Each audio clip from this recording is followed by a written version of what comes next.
Now to the next rank. Yeah, I don't remember. That is what? From the first one you go to SEC 1, 2, SEC 3, senior SECs and so forth. Congratulations. Hiyo tulikuamua hiyo baada ya miaka mingi sana. Some of you have been there for 10 years. DCC sasa wewe ni DCC na bado huko kwa division. Tunataka kuharakisha usonge. Silete jam na confusion kwa division. What is remaining is posting all of you who have been promoted. Ulikuwa umekaa 13 years. You can see they had been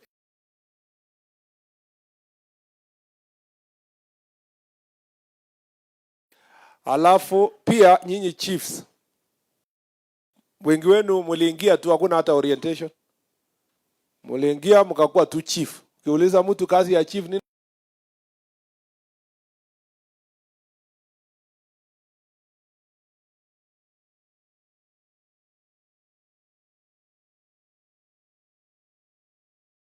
very good. Na sasa mnajua training mnajua chief training inaendelea? Hapana, unaona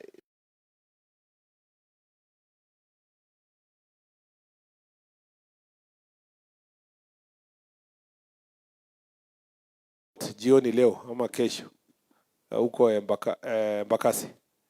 Sasa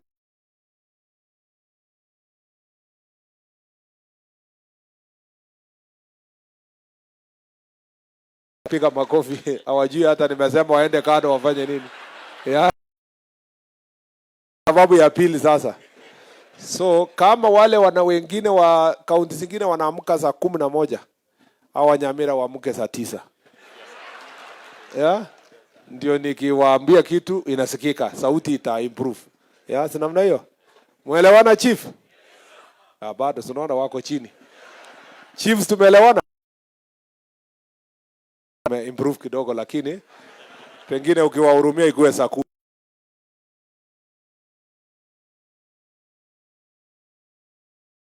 Training. Some of you mmekaa 10 years, 15, miaka mingi. Na how many are reporting this week? 65 are reporting. Eneo mkono, you are reporting. And then after that, the next group will go wote. Hakuna mwenye atabaki. In the next batch, everybody will go. We finish by December to go tumemaliza. Alafu tutawaita graduation muonane na rais. Si namna hiyo? Ama mtaka kukutana na rais? Yeah, so that is what we are organizing for you. And some of you, when you stagnate kwa promotion because of lack of training, sasa after that we will recommend you to public service for promotion. All of those that have stagnated. Kuna mambo mengi tumefanya. Policy ya village elders tumemaliza, cab memo iko tayari, ninapeleka cabinet. Alafu sasa kutoka cabinet tutaleta mwelekeo, how do we facilitate the village elders. Na wale wanapinga wanasema sisi tunataka kuandika kazi wazee, atuandiki kazi, tunatafutia tu facilitation ile ya kununua gumboots na torch na airtime na kupigia simu chief, kupigia simu sijui nani. Tunataka kufacilitate our village elders to see how best they can help in the security arrangement as we work together kusonga mbele. Kuna mambo mengine yenye yanahusiana na mambo ya sheria, policy ya promotion ya our police officers. Police officers wana stagnate also, even worse. Napata mtu 30 years, 20 something. Na because of jukwaa la usalama, IG alitangaza tayari, all the constables who are above 50 years will be promoted automatically. All the corporals who are 15 years kwa the same rank will also be promoted. And all the inspectors of police wenye wamekaa kwa hiyo rank. Then tukimaliza hii jukwaa tutaleta policy ya how long should one be in which rank.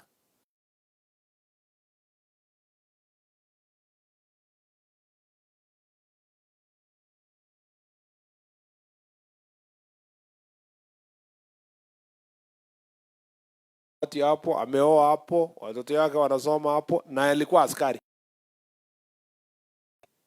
we want to have a maximum period of time you can serve in one station. But also isikue chini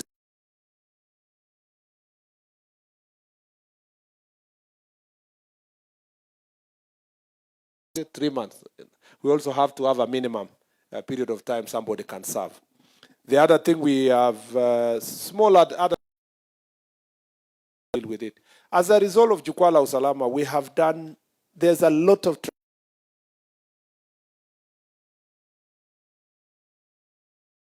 na utapata kwamba sasa crackdown inaendelea vizuri, mambo ya kupambana na goons, mambo ya bandi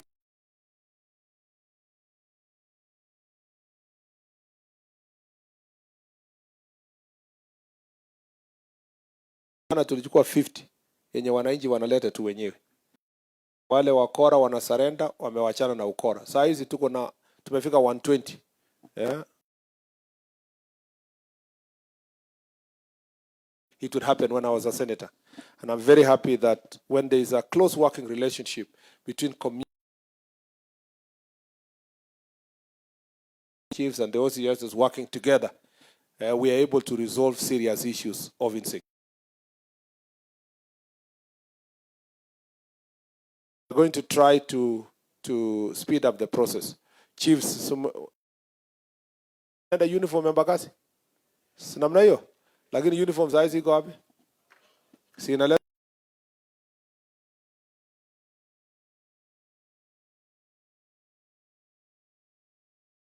sasa nimeambia kila mtu apewe kama amepimwa. Taki mtu mwenye anapewa, kila mtu apimwe, anapewa uniform yake inamtosha. Sikuwe kama chief mwingine nilipata huko Kitui. Sura alipokuwa anakuja ni mwanaume, lakini nilikuwa nimeona kama amevaa skirt. Kumbe ako na miguu miwili. Yeah. Nikauliza wewe ilikuwaje? Akasema alirushiwa, alienda Mbagazi akarushiwa kwa dirisha akaambiwa jipange. Akasema mwili yangu ni kidogo, akaambiwa tafuta fundi huko mbele. Kabla hajapata fundi, waziri akafika. So tunataka kuhakikisha kwamba mnapata proper facilitation on all those issues. There are many things that are exhaust. Security protocol. Yes. Yes. Okay.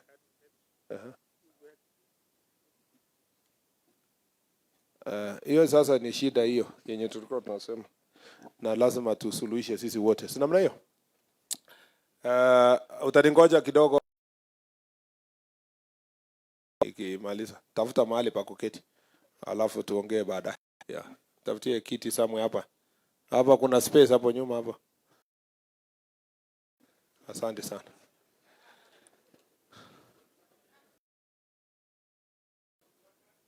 Yeah.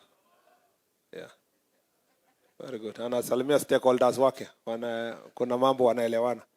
So I just wanted to say that I don't know what to say. What was I saying? I was trying to tell you this is a free forum. Ongea mambo yako freely.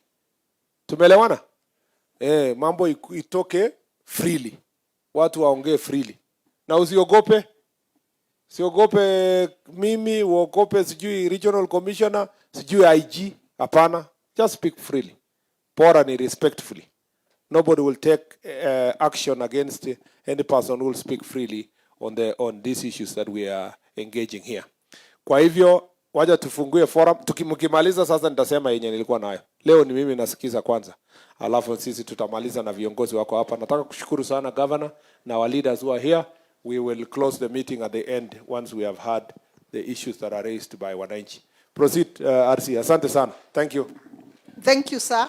With your permission, let me invite the Principal Administrative Secretary to introduce the staff from headquarters. Welcome, madam. Thank you. Tumpigie makofi mkuu wa Nyanza, Mheshimiwa Waziri wetu Onesmus Murkomen. Kwa niaba ya maafisa ambao wametoka makao makuu, kwanza kabisa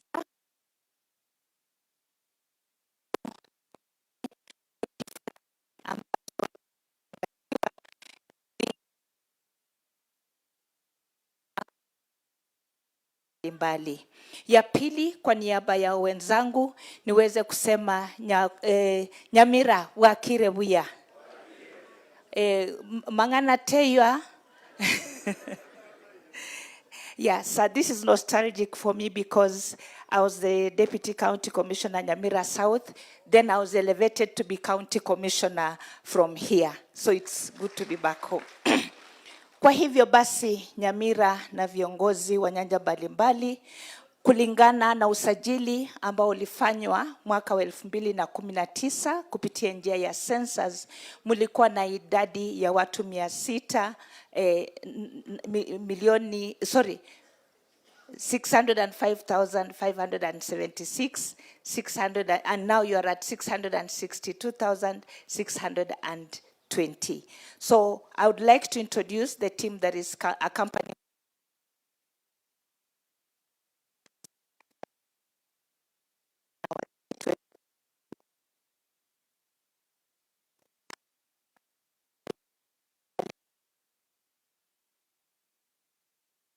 na Legal Affairs Director pale Nakada. Karibu na yeye ni Daktari Orlando. Daktari Orlando ni Director Nakada ambaye anasimamia Public Health and Advocacy. Karibu naye ni Bwana Mwangemi. Bwana Mwangemi ni mkurugenzi ambaye anasimamia usajili wa kitaifa. Karibu naye ni Bwana George Dianga. George Dianga ni Senior Assistant Commissioner General wa Prisons, anawakilisha Commissioner wa Prisons. Na nyuma yake ni Bwana Masai. Bwana Masai yeye ni mkurugenzi katika pia ile department ya usajili. Na pia nyuma yake ni County Director wa Nakada hapa. Na pia kwa niaba ya serikali kuu kuna kitengo cha watu ambao maafisa ningependa kuwa introduce kwenu. Wa kwanza ni Bwana Sagero. Bwana Sagero huyo ni Commissioner wa Nairobi River na ni mtoto wenu wa hapa. Tumpigie makofi. Pia tuko na Commissioner wa IPOA Bwana Mika Onyego. Asante sana. Na pia tuko na Director William Odaje ambaye ni Director wa Sports Kenya. Na mwisho kabisa nawaletea salamu za msichana wenu Madam Rhoda Onyancha, Regional Commissioner Coast Region. Basi kulingana na ile idadi ambayo nilisema hapo awali, serikali kuu ilionelea vyema iweze kubuni eneo za kuweza kupeana huduma za kitaifa vifuatavyo. Muko na sub-counties 5, muko na tarafa ama divisions 16, muko na lokesheni 53 na muko na sub-lokesheni 128. Na jukumu la serikali kuu kupitia ya wizara yetu ni kuhakikisha kwamba kwanza kabisa tunaleta huduma ya kitaifa karibu na nyinyi. Ya pili ni kuhakikisha kwamba idadi ambayo inapata hii huduma ni ile ambayo ni ya uwezo mwema, ili tusiwe na afisa mmoja akihudumia watu wengi. Na ya muhimu kabisa ni kutekeleza takwa ya katiba yetu, kuhakikisha kwamba tunahusisha kila mwananchi. Lakini jambo ambalo ni muhimu, na naona viongozi wako hapa ambao mliteua, ni kuhakikisha kwamba tunajenga maofisi ya maafisa wetu ili waweze kupeana huduma kwa mazingira iliyo bora. Na hivyo basi kulingana na pendekezo yenu tuliweza kuchapa kirasmi katika gazeti ya serikali Kenya Gazette. Tuko na divisheni 2, tuko na lokesheni 23 na tuko na sublokesheni 47 ambazo tayari zimechapwa kirasmi lakini hazijazinduliwa. Kwa kimombo tunasema gazetted but not operationalized administrative unit. Kidogo kwa upande wa mazingira, ni jukumu letu kama serikali ama kupitia kwa National Government Administration tuangazie functions nyingi, lakini mojawapo kwa upandaji wa miti tuliwapatia lengo ya kwamba mpande miti takriban 465,000, lakini hadi sasa tunashukuru mumepanda miti 578,213. Basi nikimalizia kwa niaba ya hawa wenzangu, Kwanza kabisa mnajua kwamba waziri pamoja na katibu wakuu wameweza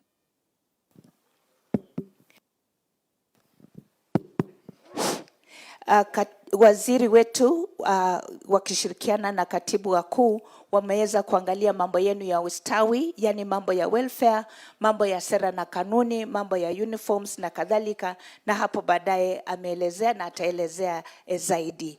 Letu tu kwa niaba ya wenzangu ni kusema ya kwamba to whom much is given, much is expected. And failing to plan is planning to fail. Position yourself, be a good linkage between the community, other agencies and the government. Have a good knowledge of your area of jurisdiction and ensure that you prioritize service delivery. So we assure you of the continued support of our principal secretaries and our cabinet secretaries, and we wish you all the best in your undertakings. Thank you very much. Thank you so much, my sister. Now, sir, we are going to get into another agenda of the day. I want to invite officers to give us the views, and I would like to call upon Mr. Robert Maugo to start. And as you have been asked by the CS, please be free and express your opinions without any fear. Welcome. But also remember to be brief and to the point. Morning, sir. Thank you so much, Madam, for giving me this chance to air some views concerning ourselves. And welcome, sir, to Nyamira County. I don't have much to say, but to thank you, sir, because I'm one of the beneficiaries of Jukwaa usalama. Recently, I was at APTC Embakasi. I have 4 points only. Number one, chiefs and assistant chiefs, they're requesting also to be guided on how they can benefit from affordable housing.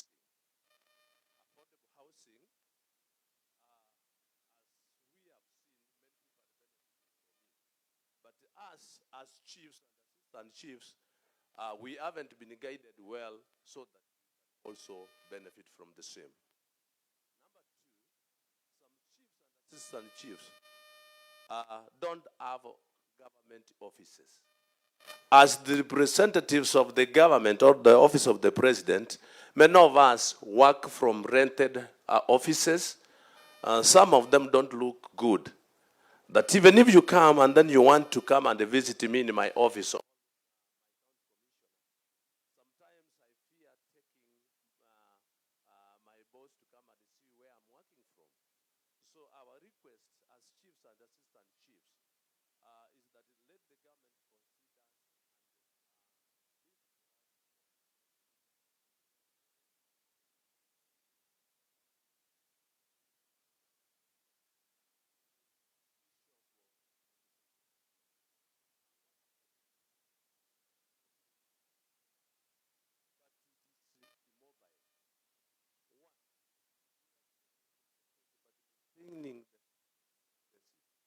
the type of motorcycles which you are given, and then because so we are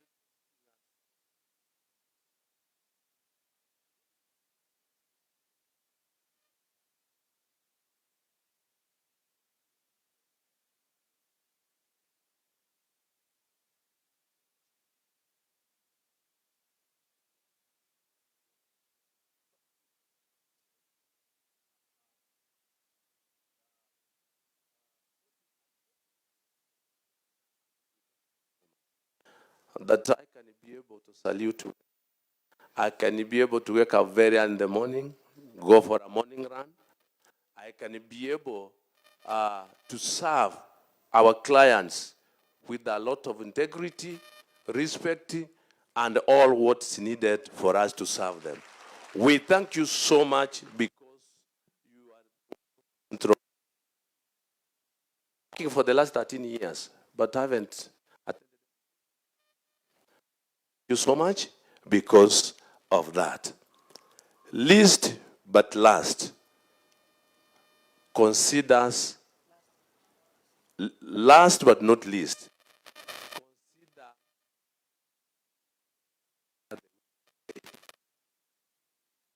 let's look representable, even pocket-wise. Because we cut across all state departments. Planting trees, we are there. IDs, we are there. Registration of persons, we are there. So our request is consider our pockets. Thank you so much for this chance. Thank you so much. Sir, I want to take responsibility as the senior most ngao in the region that I will undertake to train all the officers on how to acquire affordable housing. I'm surprised that assistant chiefs do not know how to acquire one, meaning then they cannot even explain the same to the members of the public. So I take that responsibility, sir. Next is Roslyn Osebe. Roslyn.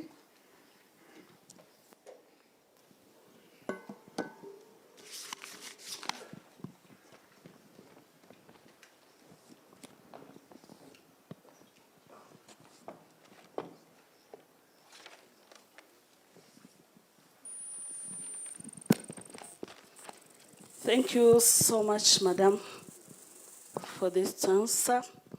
Allow me to present a small speech before I air my views. Our chief guest, the Cabinet Secretary for Interior and National Administration, Honorable Kipchumba Murkomen, the IG, Douglas Concha, the DIG, Mr. Gilbert Masengei, Principal Administrative Secretary of Bora, Regional Commissioner, Governor CCDC, good morning, and all protocols observed, good morning again. My names are Roslyn Nyaboke Osebe, Assistant Chief Memisi Sublocation, Ekerubo Location Assistant Division in Nyamira County. Our Cabinet Secretary, Honorable Kipchumba Murkomen, we felt your presence and leadership in the interior docket, sir. Since your appointment, you've brought a renewed sense of energy, direction, and accountability in our security structures.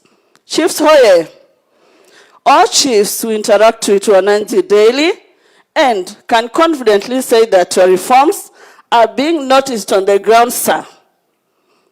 In the deployment of the National Government Administration Police Unity, GAP. Thank you so much, sir. You've strengthened the coordination between security agencies, especially in Gaos, and law enforcement, ensuring that when the public calls, we respond swiftly and together.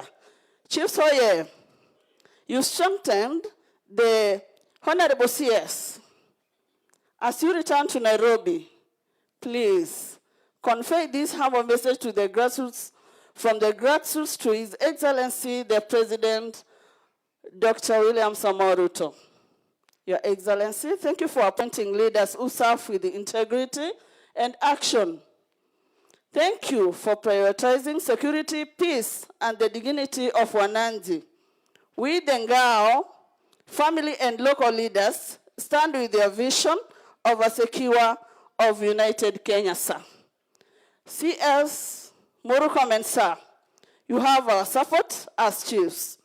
We are ever ready to implement the ministry's directives on the ground.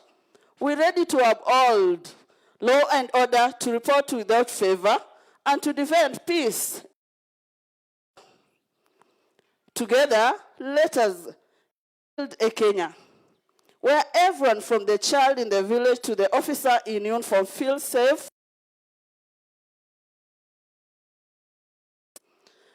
Allow me, sir, to air.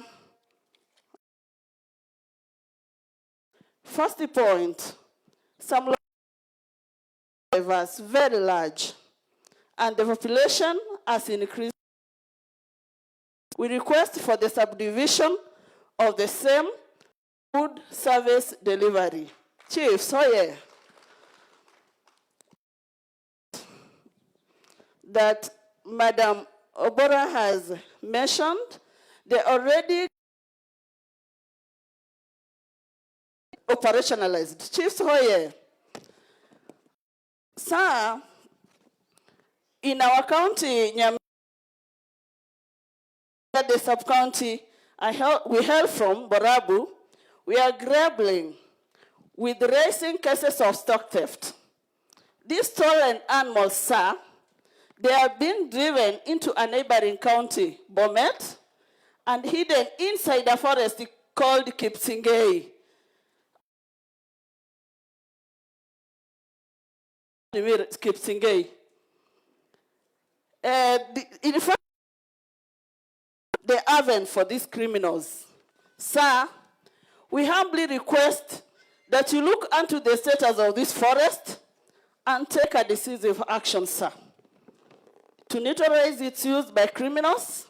And in addition, we appeal for the establishment of a police post and EFICAM in the area to enhance security surveillance, data stock theft, and restore confidence among our people.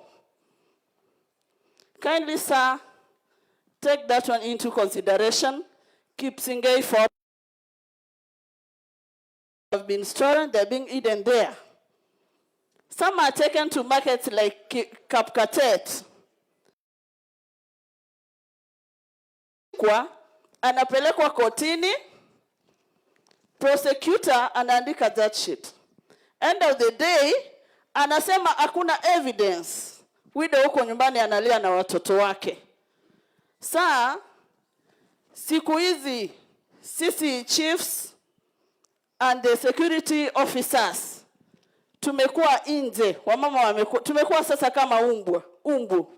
Sisi tuko nje, na wamama wako huko ndani. Hata watoto hatuna.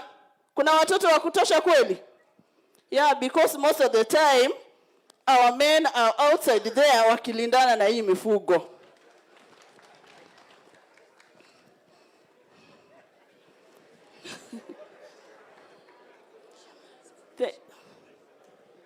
For the interest of time, sir, let me assure you that kwa CSS what? Mtu asinisikize. Nilifurahi sana vile uliingia kwa hii docket ya interior. I was very much happy. I don't know why.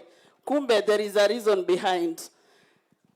I'm a beneficiary for this. Jukwaa la usalama. Tumeisikia ya kweli? Tunaenda APTC.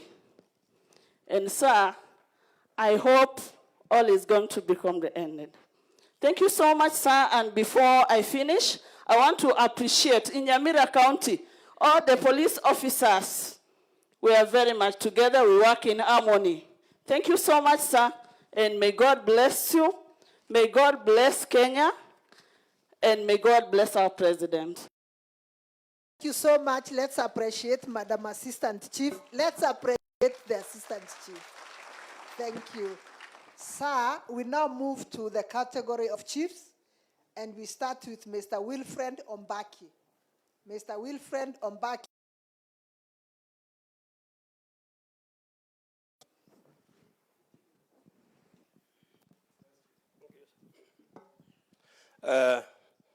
Our CS, our governor, and all protocols observed. Kwa majina, mimi ni Senior Chief 1, Wilfred Ombaki, and in extension, I'm the chairman, Chiefs Welfare, Nyamira County. First of all, naanza na kukaribisha Bwana CS Nyamira, karibu, jisikie nyumbani. Sitaki kurudia yale wenzangu wameongea.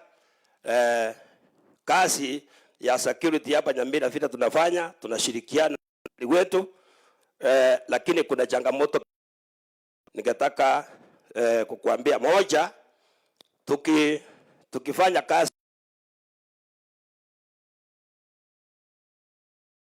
tumefikisha kotini, alafu tunaambiwa hiyo chang'aa inaenda kama chukua muda, na yule mwenye alikamata tukaleta hapa kotini, tunarudi na yeye nyumbani. Kwa hivyo changamoto saa kutoka kwa judicial tunachang'aa na unaona ni chang'aa, lakini ukifika kotini unaambiwa chemist, na ile muda inachukua huko. Saa hiyo inatufunja moyo mpaka Kwa hivyo saa hapo tusaidie kutoka upande wa judiciary. Jambo kazi, wengine wanaumia kwa kazi, na wakichasa ile compensation juu inachukua muda.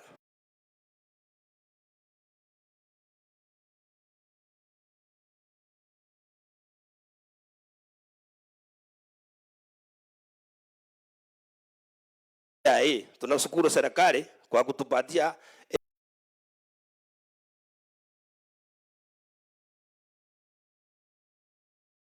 chief iangaliwe angalau iongeze. Jambo lingine, kuna officers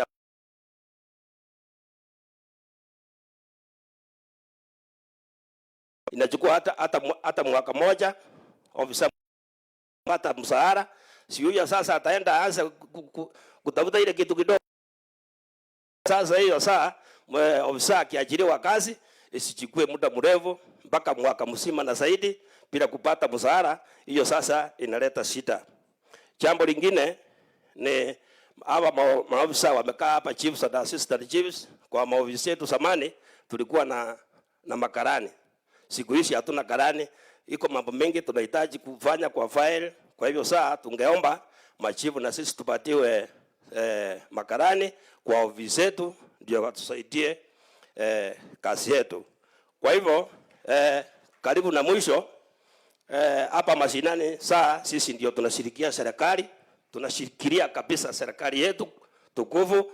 Tunakuomba ikiwezekana hata sisi tuko na salamu, tunataka kusaidia rais, kusalimia rais huko State House. Ikiwezekana hata hawa machifu wakae na mzee huko State House na sisi tucheke na yeye kidogo, si nyama na hiyo. Kwa hivyo sina mengi ya kuongea. Unajua siku hizi chief, sisi tumekuwa digital. Ile mambo yote umepita kila county, mengi yameongea huko nayo. Kwa hivyo saa tunakuomba wewe ndio mtetezi wetu, utatutetea huko, na sisi hapa kazi chini. Hawa wase na kina mama wamekaa hapa watafanya kazi. Nyamna hiyo. Thank you sir. God bless you. Thank you very much. Let's appreciate Chief. So next is Madam Margaret Ogama. Margaret, karibu. Please let's clap for her as she comes. Morning, sir. In front of you, sir, is Senior Chief. Kiangoso location, Manga Sub-County. I'm here on behalf.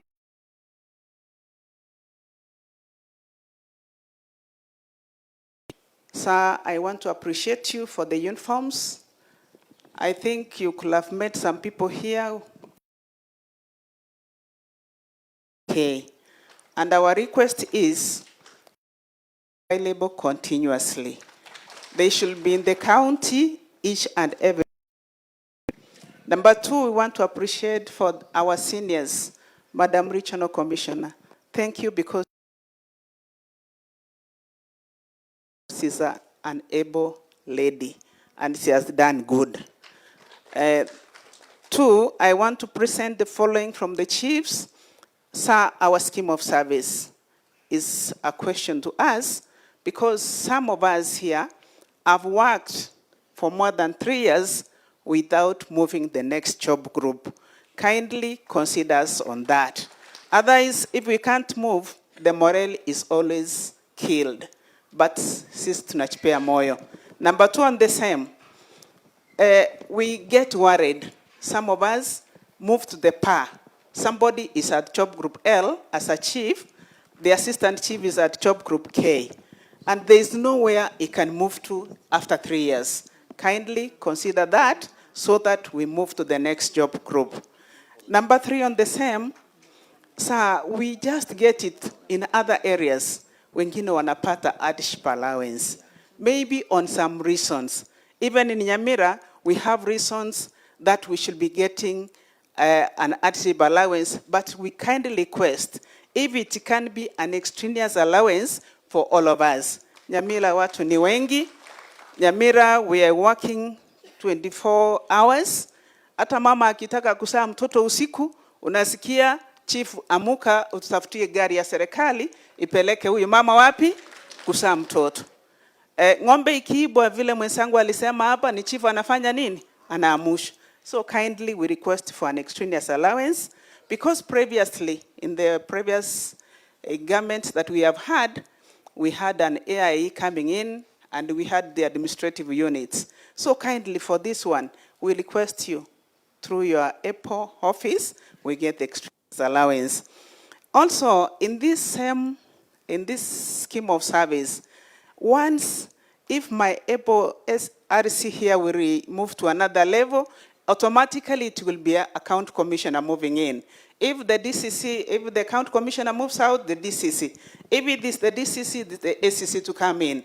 And when it becomes the graduate chiefs, they float somewhere there. So consider them so that they can move to another level. Even the teachers, even our security officers who are here, we always be in the same class at the same time. But here, akitoka anakuwa inspector. Finally, sir, Nyamira has never had a principal chief since 2017. Kindly consider that one. And let us have the assistant chiefs moving in to the position of a chief once a chief maybe retires or moves to another position. Finally, sir, I want to say we have done well, as Madam Befri said, the Principal Administrative Secretary, in the Climate Action Plan. In Nyamira, we have public land in different areas. We are requesting you if we can have the National Commission of Lands to come and demarcate those public lands so that we can continue planting more. Others, send our greetings to our EPO President, Excellency, and as my colleague said, we are in the support of the government each and every at a time. Thank you and God bless you. Thank you so much. Let's appreciate her. So now we move to the next category, sir, and I would like to invite the Assistant County Commissioners, and we start with Biegon Wilberforce. Wilberforce Biegon is the ACC in charge of Nyamira Division. Just hold on a little bit, ACC. Kuna chief ako na kitu ya kusema yenye imewachwa kuhusu especially ile challenges. Ningetaka kusikia kitu kuhusu defilement, kuhusu something to do with defilement, something to do with pombe na illicit brew. You've mentioned about land and so forth. Just point. Yes, chief. Simama tu hapo, utapewa mic. Huyo anakuwa analala wapi?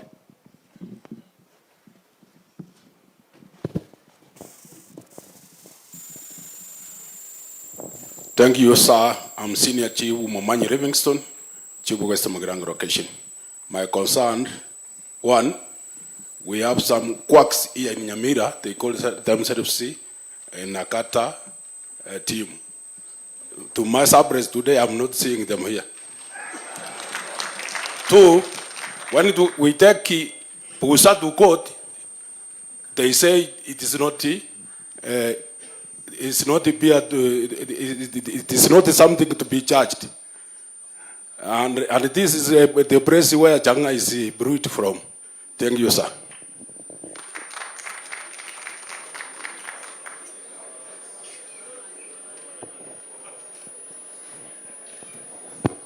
CEO Amarikwa Liki, there must be some cases of impersonation, in this place, and unless can you confirm it's your staff or it's impersonation? Hawa wawili ni hawa ama wengine? Sio hawa? So ni quacks ukweli. Sawa, asanteni. So let me ask you. Sasa wewe chief, unasema kuna quacks hapa. OCS wako ni nani? Who is your OCS? OCS alishakwambia? Ameripoti? Yeah? Yeah? Ni mgeni he reported yesterday. Yeah, so your OCS reported yesterday. So enda mwambie OCS because na muarrest. So tuongee kama ashafungwa ama ako kwa kesi, ukuje uniambie ni kama aliachiliwa. Lakini sio ati kabla haijashikwa. Any other chief or assistant chief? Yes. Just point. Oh, there was someone on this side, sorry.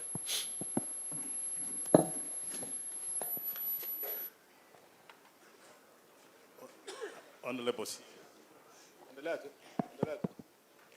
Ataongeza volume. Iko sawa? Let him proceed, it's okay.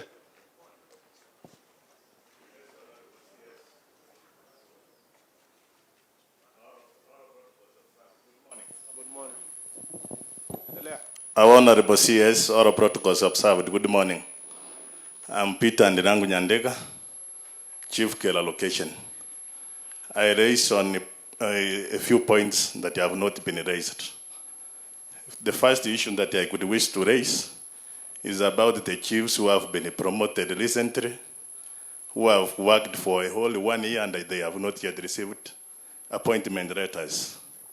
Even after verification of their documents. That was already said. That was already said. We will deal with that.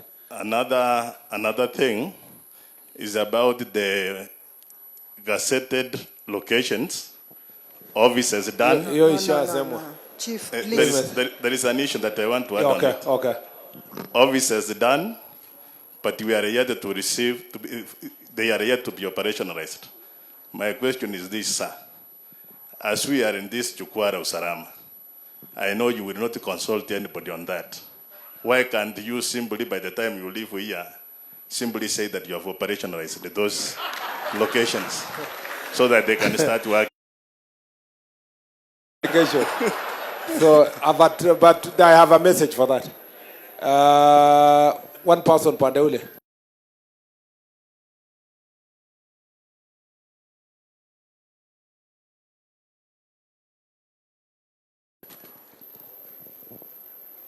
Thank you, sir.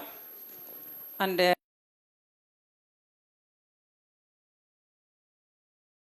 which have not been spoken, and that is about the municipality allowance. Some of the working the municipalities, they have the municipality allowances. So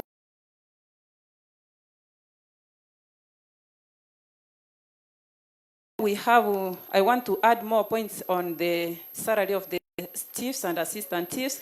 Kindly, the salary of the chiefs and assistant chiefs is a bit too low compared.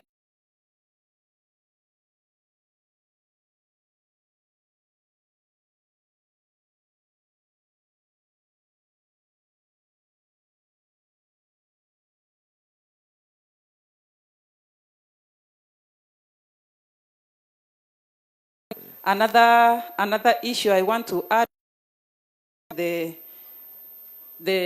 graduate chiefs.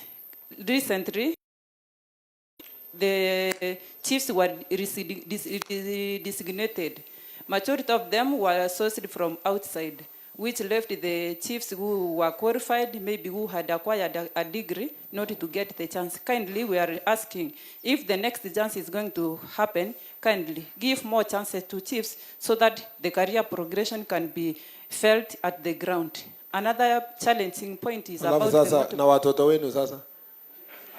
It's who are okay. graduating, how do we balance? So we are accepting that, Yeah. but in the scheme of service for chiefs and I assistants, understand. I was just trying to raise to you that there is a balance between giving jobs to new graduates and also promoting it's the only chiefs. like Yeah. now, the other time, there were 679 people who were employed.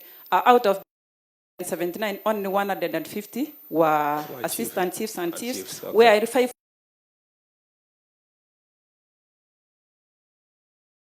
another alternative is there. If all of them cannot be absorbed to be SECs, kindly check at the job group.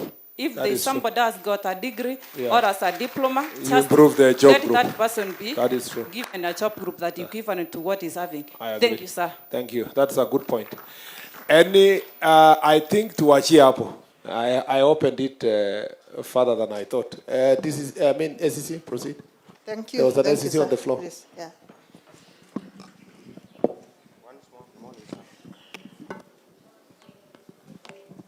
Honorable Cabinet Secretary, distinguished guests, colleagues, ladies and gentlemen, I wish to take this opportunity to sincerely thank you for your continued commitment to the strengthening of administration and governance in our country. It is through your leadership that the administrators across the nation remain motivated to serve diligently, even in the face of numerous challenges. In Nyamira County, sir, administrators are working tirelessly to maintain law and order, implement government policies, and foster development. However, several challenges continue to hinder this effective service delivery, and I wish to highlight them for you today, sir. One, in regards to SECs, particularly promotion and career progression, many officers have stagnated, but we thank you for the swift action that you undertaken to promote them in mass. Promotion, as you know, an officer who is not promoted works with a killed morale. Sir, the 2021 group in particular is still waiting to be promoted to the next job group, having served for the required 3 years. Okay, sir. Sir, my next point, sir, is provision of airtime and communication support to those SECs who are serving at headquarters, ambayo imeitwa shamba la mawe. Point number 3, sir, and the last one, is furnishing and construction of offices to fit the status of the office of the president, sir. Thank you, sir. Let's appreciate the ACC. That was good. And straight to the point. Sir, next is Madam Omolo, who is ACC Kashuba Division.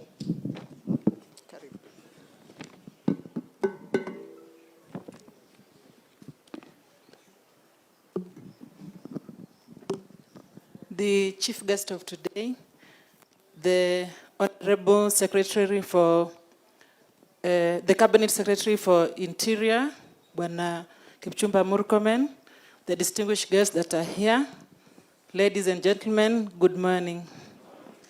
My name is Kalsin Omolo. As you've heard, I'm the Assistant County Commissioner, Gachuba Division. On behalf of my colleagues, I have a few submissions to give. These are submissions that we've discussed with my colleagues, and I'm only representing them.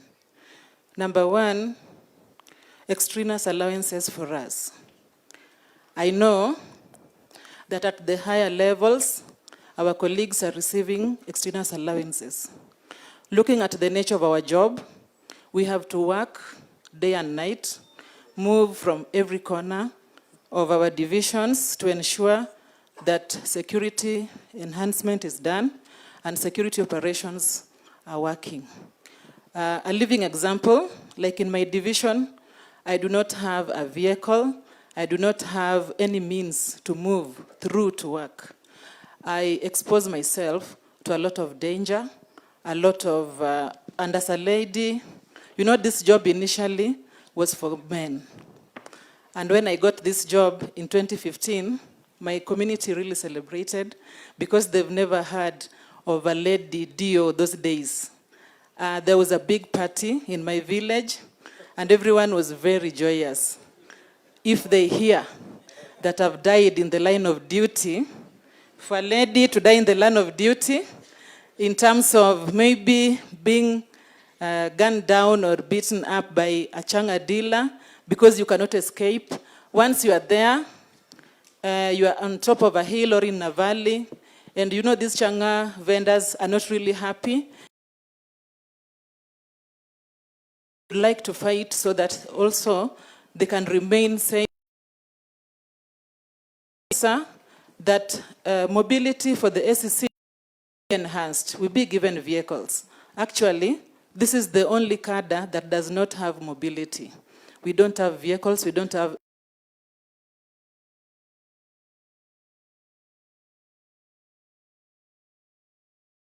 them say that even those motorcycles are not operational, they are immobile. Okay. Two, we are also requesting that our offices be furnished. We be given offices for those who do not have offices, so that we get good furniture for the offices, we get laptops, we get computers. We are also requesting for the fast tracking of Ngapu, that is the police unit for the administrators, so that we are able to remain safe and also have times whenever it is needed. So I think that is all that we have. And may God bless you all. Thank you. So much, let's appreciate her.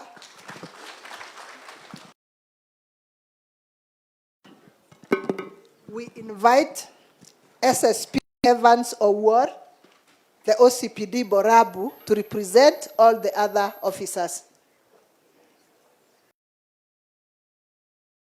Karibu. OCPD.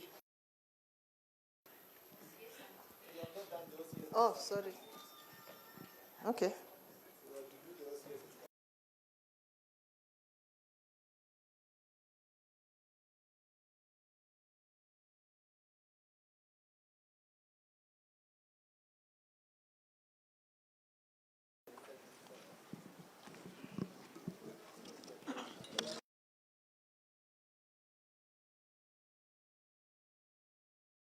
Yes, Ministry of Interior and Coordination of National Government, our able DIG, Mr. Gilbert Masengeli, the Governor, Nyamira County, Nyaribo, all protocols observed. Good morning. I'm Jambo Nyote. Mi naitwa Ignatius Wendo station in Nyamira. First of all, I would like to thank our able CS initiating this great forum. It's been a very consultative forum. We've been keenly following out throughout the 42 counties that the forum has gone through, and I can say it has lived up to expectation. Waziri, we have challenges as OCS, and as you said, OCS are the mother of all police operations. The first challenge we have is inadequate resources, mobility, provision of enough vehicles, especially land cruisers, because of the terrain. We will prefer these vehicles to be fast-tracked to help in the efficient delivery of service. Secondly, fuel. The current allocation is 450 liters. We are requesting it to be upgraded to 600 liters to ensure smooth operations throughout the month. AIE allocation. Since 2020, there have been a lot of gazetted police stations throughout Kenya, but most of them do not have AIEs. We urge your good office, through the office of the IG, to fast-track these allocations. Another point, police documents like OBs and vital registers.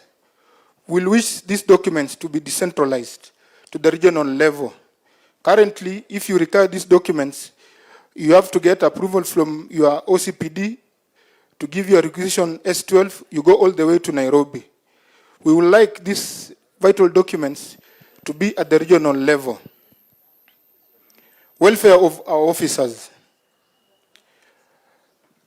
The 55-year rule should be fully implemented so that the officers who are nearing retirement to work in their home counties so that they start integrating back to the community, because they have been away for so many years, and it's our wish for this policy to be fully implemented. The issue of uniforms. I've had chiefs celebrating here because their uniforms have come to the sub-county level. We ask our able CS if these uniforms can be decentralized to the regional level.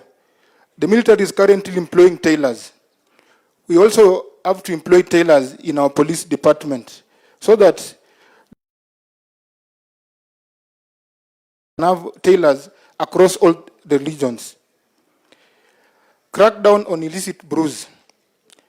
One chief has raised an issue concerning the court process. Currently in Nyamira, especially in Nyamira South, where is the quarters where we take our suspects. For you to take a suspect in court, you have to have a government chemist report. So we are forced to release these people on cash bail. And this creates a problem with our fellow Ngao officers. So we want to work harmoniously, where that let a suspect take a plea. If he refuses that he's not the one who was found with Changa, then let the Changa be taken to government chemistry. Yeah, because in other parts of the country, especially where I come from, I remember Wazirio in Kakamega the other time, and you said there is a problem of Changa there. I see, well, I've worked, people are taken to court. Fast track it. Akikata, wacha hiyo report ipeleke Changa ipeleke government chemistry. Akikubali afunikwe. So we like you engage these people to take plea immediately, because we don't want to rub shoulders with our chiefs. Our chiefs are doing a very perfect job. Most of them are very advanced. So when they arrest suspect, they bring them at the station. Every mfungwa akona haki yake kikatiba. Every arrested person has a right to bail. Mimi nikiachilia huyu mtu na cash bail hapo, maybe chief anaona huyu CS amefinyiwa kitu. Na hajanifinyia ama hatujafinyiwa. Huyu mtu lazima DPP anakuambia boss, the sheria ni hivi. So mimi naachilia mtu kwa cash bail, mimi napeleka hii mtu hiyo Changa ni Kisumu. Ikirudi after 5 days ukienda kutafuta huyo mtu ameingia mitini. So waziri look at that matter very seriously. Then we had divided our points across the board. We had other officers at the chief inspector's level who were to talk. But waziri, I will urge you to give them some time kabla OCPD akuja onge. Then to my brothers and sisters in the NPS, we should build our relationship. Currently, we have the DCI, Kenya Police Service, and the Admission Police Service. The community is really watching. Kenyans are becoming very informed. We should also embrace brotherhood in our service. Mimi nikiona Chief Inspector Onyango hapa, nisimuone kama AP, nimuone kama National Police Service. Nikimuona kama DCI Chief Inspector Kiptanui hapo, nisimuone kama DCI, nimuone kama National Police Service Officer. Hiyo itasaidia pia harmonious working relationship, because raia wakiona OCS na DCI wapatani wanaingia katikati, na sisi wote ni watu ya uniform. We are here to serve the government. We cut across the board. So mimi ningeomba mandugu zangu wenye tuko kwa kazi ya usalama,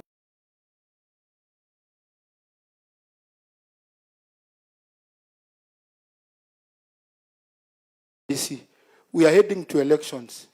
Na itakuwa kazi rahisi kwetu kufanya kazi.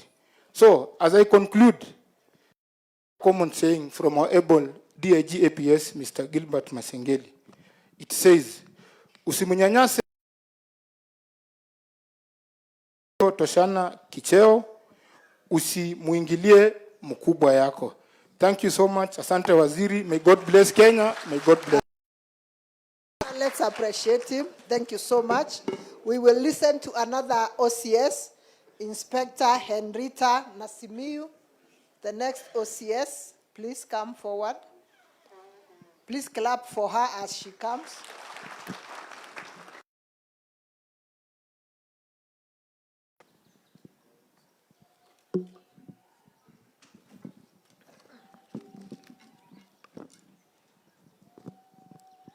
Honorable Kipchumba Murkomen, the CS, Ministry of Interior and National Administration. Allow me ride on the already established protocol and say good morning. Welcome all our visitors to Nyamira County. Sir, have a few issues I would like to raise. One is stagnation in rank for our officers. Sir, we applaud and appreciate the effort you've made in ensuring that our officers do not lag behind in ranks, especially the recent efforts to ensure our constables of 50 years and above have been raised to the next rank. Also, sir, we appreciate the effort to ensure the NCOs of 15 years and above in the service are moved to the next rank, and also the members of inspectorate. But sir, one of our prayer is that at least this issue of promotion be automated. That if an officer does not have an issue with the disciplinary record, let it be as per the SSO, that an officer is promoted automatically after 3 years, or a year, or a few years be set, so that this officer does not lag behind in ranks, because this demotivates officers, and also they lose morale in performing their duties when their peers are rising in ranks and them they are there just lagging behind. Sir, also we pray that when officers are promoted to the next rank, let them undergo the promotional trainings for them to efficiently deliver and handle responsibilities of their rank. Sir, next I'll be talking about the transfers. We humble request that the transfers being made be done at the last quarter of the year, because our officers have families and some of them even pay fees for full year. So when you disrupt this officer at the middle of the year and has paid fees, some of them, the children are under medication, it usually disrupts them and demoralizes them. So let it be that transfers are there to ensure efficiency of the officers, and also let them not be political nor disciplinary. Let them be there to ensure there is efficiency. Also, transfers to operational areas. Sir, some officers served in operational areas that transferred to non-operational areas. Then the next transfer again is to operational areas. This totally demotivates that officer. And even when he or she goes there, she won't perform the duties as specified. Also, there are some officers who stay in a station for 1 month, 3 months, another transfer has been made. So you don't expect this officer to go and dutifully perform the duties assigned. Let them stay there for at least 3 years or 1 year, unless there's a disciplinary issue with this officer. And sir, I'll also be talking about the uniform, though it had been dealt with by my colleague before. For the uniforms, sir, I've just heard for the chiefs that now they're taking their uniforms at the sub-county level. For the police officers, the quartermaster, it's at the headquarters. So if it can be like the police of the Ngao, let it be also be done at the sub-county level or at the county level. This also reduces the costs, the transport costs, going for the uniforms at the headquarters, at the region, at the county. It's that expensive. And also we are requesting, sir, that if we procure this material, let it be of the best quality. This material fades very easily, especially this blue one. One wash, it's done. So let it be the best material for the officer. It will also minimize the costs to the service. Also, sir, our officers who are transferred from APS to KPS do not have all the uniforms. Like the APS officer do not have the ceremonial uniform. So they tend, when there's a ceremony, they tend to borrow from each other. And if you don't find a fitting size, you will not attend the function. So kindly look into that. Also, if possible, let the kit be digitized so that it's just at a click of a button, you know this officer has been issued with this, issued with this. It will be easier for tracking. And last, sir, I'll talk about defilement cases in Nyamira.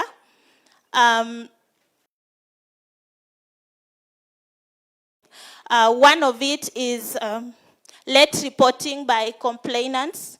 You find an offense was done like 3 days ago. So then the report is made. This person, this complainant first would have risked his or her health because the medication will not work. It should be within 72 hours. Also, for us as officers, we will not get sufficient evidence to prosecute the accused in court. So we urge for advocacy and we urge for advocacy to educate the public on the best way to handle these cases, to ensure successful prosecution of accused persons. Also, sir, we have the problem of most of these cases are frequently adjourned. And you know, some of these people are poor and they come from far. Frequent adjournments, they won't even have fare to travel to court. So they tend to give up with their quest to seek for justice. Also, sir, children witnesses, they tend not to appear in court, especially during the hearing sessions. This is because of the frequent adjournments. So it's our... we pray that at plea taking, the victims should testify to avoid this issue of them going back to the community and holding kangaroo courts. This one will fast track justice to our children. Also, children nowadays, they give false testimony. When you continuously postpone these cases, they go and be trained at home, that go and say this and this and this, which is false, different from what was reported at the station. So we end up, our cases, the accused persons being acquitted, and we are to blame as police officers, yet we've done our part. So, sir, kindly look into that and liaise with judiciary for the betterment of service delivery to Mwananchi. Thank you, sir, and God bless you. Thank you. Thank you so much. Sir, that's the end of the OCS presentations. Those are very good points. I see she has a digital memorandum, so you should present. Thank you, sir. Any other OCS? OCS. Wapi OCS wa Keroka?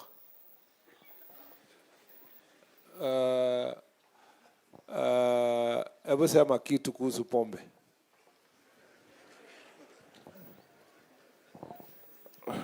Good morning, sir. My name is Joshua Mutugi Kraide from Keroka Police Station. Bondering. How long have you been there? 1 year, 8 months. Okay. For the little time, for the long time I've been here, we have worked. We have coexistently with chiefs, assistant chiefs, and the ACC, the DCC. We have done well. We have prosecuted several cases in court.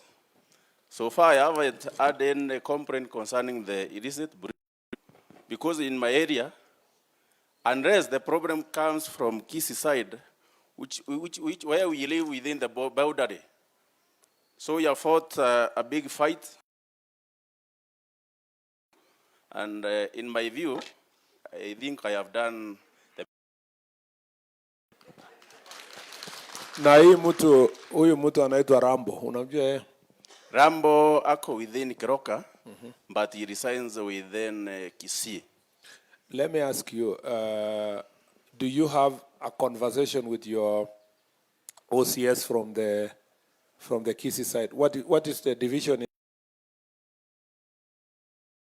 The division is Ichuni. Yeah. Yes, regularly. Yeah? Regularly. Yeah, because if you talk regularly, the question of your boundary does not, the administrative boundary does not arise. There is an issue of political interference. I know that. I know that. Even we have an issue of boundary within the town. Yeah. The town, mainly, the issue is the town. The collection of revenue, that brings another issue, of political issue. Hiyo our governor is handling with his colleague on the other side. Hiyo ni tofauti. Yes, sir. But kwa crime too. Crime wiko, but we are doing the best. Like yesterday, with my deputy, we had a crackdown within that area. Yeah. The Kisii area. Yeah. We arrested several people, but Rambo came and akaanzia kuchochea the wananchi. And tukavindi by jioni ilikuwa saa moja tukaachana nayo. Even I communicated with my OCPD, akaniambia bora askari asumizwe, just retreat. Yeah. Tukaachana nayo. They incite people to attack the police. Yes. Hata walidro. Okay. Tukaarrest, wala tuliarrest ikabidi tumekosa exhibit, tukabidi tuachane nao. Yeah, okay. Lakini saa for Keroka police station can be allowed to get into that area deeply.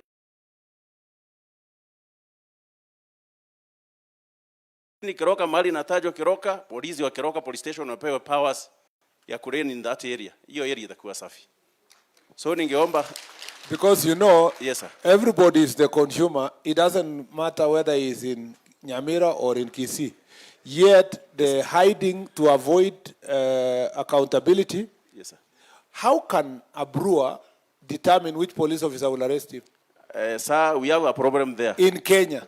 Kenya, we have problem with boundaries. Around boundaries, we have problem. No, but I'm saying, yes, sir, how can the brewer himself determine, tell a police officer of Kenya that you can't arrest me because I'm on this side? Let me ask you, OCS. Yes, sir. If today you are going home, you are going to Nairobi. Yes, sir. And somewhere in Sotik, you witness a crime. Can you arrest someone? I can. Yeah, so how can something you see next door, how can he be the one dictating to you?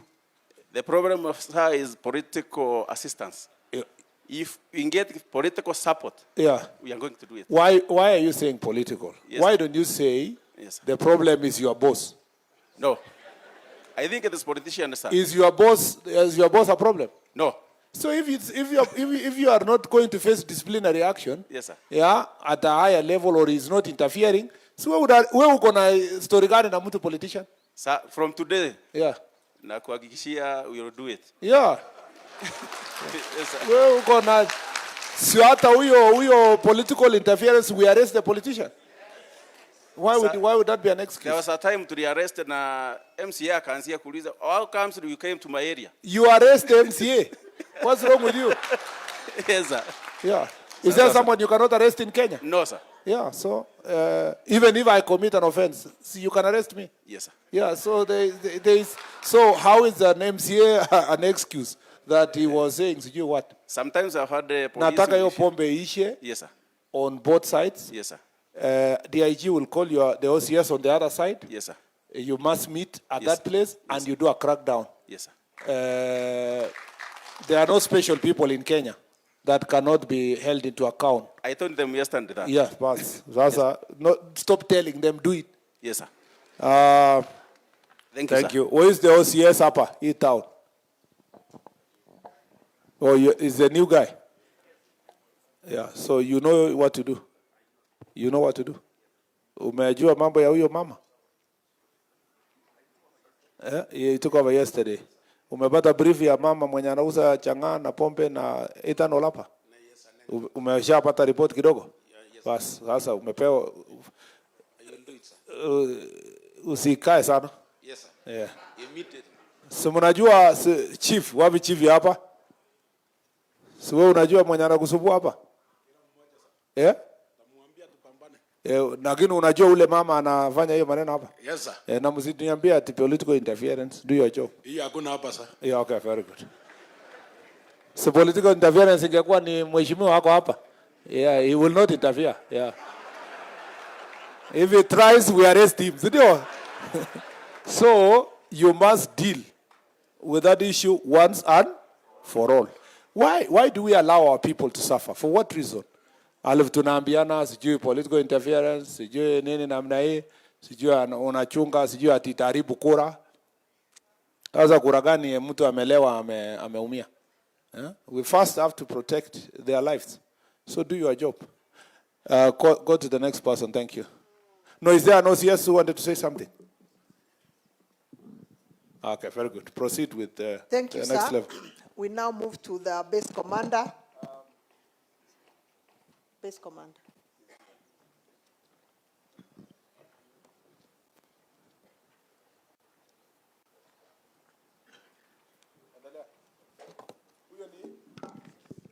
Base commander, sir.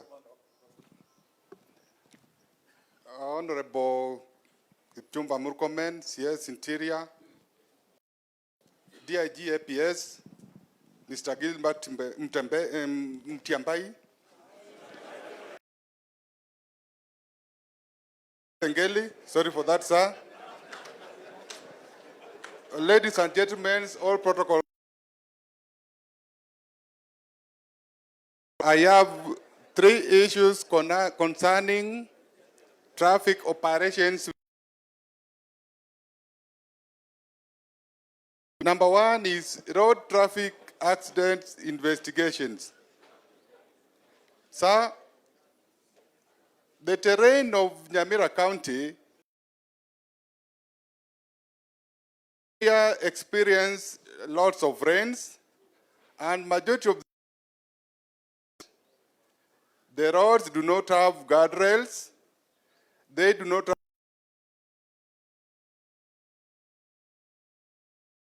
are common in this area.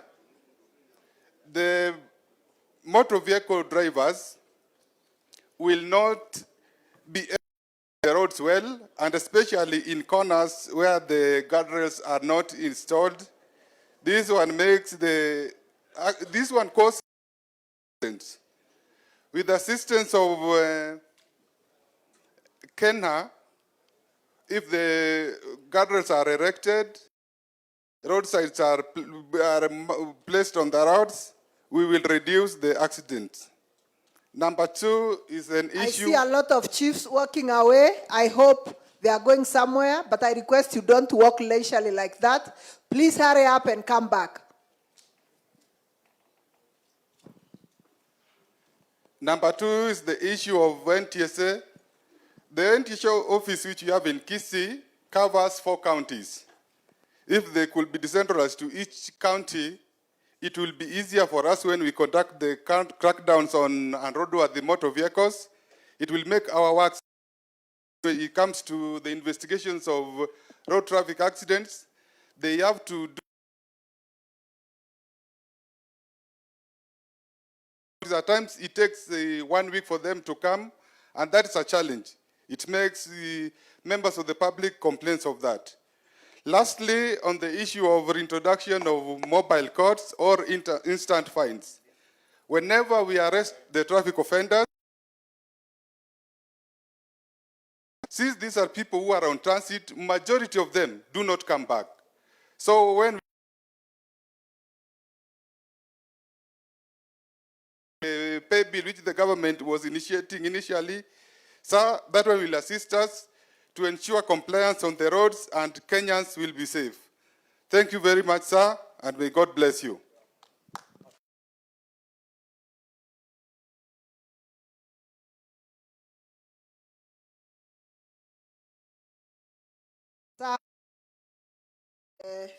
Formed up unit of ASTU, and Chief Inspector Sibena will represent ASTU.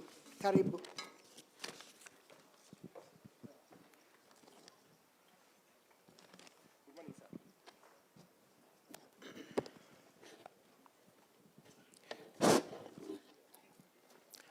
Our CS Interior, Honorable Onesmus Kipchumba Murkomen, our Honorable Governor Nyamira, Honorable Nyaribo, our DIG APS, Mr. Gilbert Masengeli, all security teams and protocol observed. Good morning.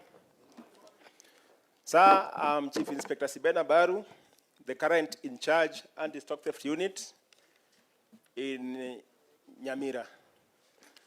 Sir, before I start, let me take you through the stock theft statistics dating from January to now. I have 48 reported cases of stolen animals since January up to now, and I've recovered 39. 39 not recovered is 9. I think that one is a plus to me. 48, I've recovered 39. That is a plus to me. You can give me a clap. Sir, let me move to the challenges I'm facing in this area. As much as we are trying, with the Ngao team and other security stakeholders, we have a challenge in our criminal justice system. We have compromised officers there when we take our cases to, like, when we take up our cases to Keroka law courts, you find that the prosecutor there is given something, so those cases are not being prosecuted. Another thing, my Kisi brothers, the complainant, sometimes we find the animals with the culprit, but they're not able to pursue. They don't want to pursue their cases beyond Kipka. Wanapenda hii kufanya tu hii, wanalipana kienyeji, hiyo story inaisha hapo. Yule mwizi baada anaachiliwa anakuja kutusumbua kwa area. So another problem we are facing in this area is mobility. You find that in that area of SSA division, there's only one vehicle plying that area. And the vehicle itself ni ile tumekuwa issued now kama what you asked to. Unakuta the station that is near to me, Manga Police Station, sijui ni miaka miwili sasa hiyo Manga Police Station hakuna gari. Juu gari yao iliharibika, hakuna gari mpaka saa hizi. And then we also have a challenge. Kuna forest inaitwa Chepalungu Forest. Mheshimiwa Waziri, sijui unatusaidia namna gani kwa hii Chepalungu Forest. The area is very vast. Na mostly unakuta ng'ombe zikiibiwa wanapeleka huko Chepalungu Forest. Na ni area kubwa sana. So zikienda pale, saa tunajaribu kadri ya uwezo wetu, but hiyo forest inatakana kuwe na mwenyeji wa pale. Saa ukienda pale unakuta hao wenyeji wanatosha kukusaidia in tracking of these animals. Ukimuuliza kitu anakuambia tu mongeni. Anakuambia tu sijui. Na ng'ombe imepita kwa mlango anakuambia mongeni. Including wale watoto wenye tunaamini kwamba wanaweza kutusaidia. Mtoto ameambiwa kwamba ukiona tu uniform, sema tu mongeni, hiyo story inaisha namna hiyo. So we are having a problems. Na tunaomba utusaidie kwa hiyo forest kama inaweza fensiwa. Na hata niombe mkubwa yangu Mr. Gilbert Masengeli atuongeze kikosi kama RDU. Itusaidie pale juu hiyo area ni very vast. Sasa tuko na issues of magari zinapitishwa. Zinatumika usiku kuhamisha mang'ombe za wizi. I remember on 11th June tuliweka ambush tukapata mtu alikuwa na Probox KDT 253 character echo. Tukapata culprits wawili, mmoja alikuwa anaitwa Boniface Ngetich na Fancy alikuwa na mke wake, tukawapata na ng'ombe plus hiyo gari yenye ilikuwa imewekwa ng'ombe ndani. Then we handed over the case to Chepelat Police Station. Mwishowe walikuja wakaondoa kesi nje wakafanya hiyo Kipka. Huyo mtu hakuwa prosecuted. And the same people ndio wanatusumbua. Sasa unakuta history ya stock theft ni cartels. Ukienda Transmara South huko Angata Baragoi, unakuta mkia tu ndio iko Borabu, but kichwa nyingine iko Sigor, nyingine iko Transmara East. Kapkatet tuko na watu wengine wanafanya hiyo kazi. So unakuta hapa ni sehemu tu, but unakuta majority cartels wako tu wengi wanatusumbua. Na ni watu wakubwa.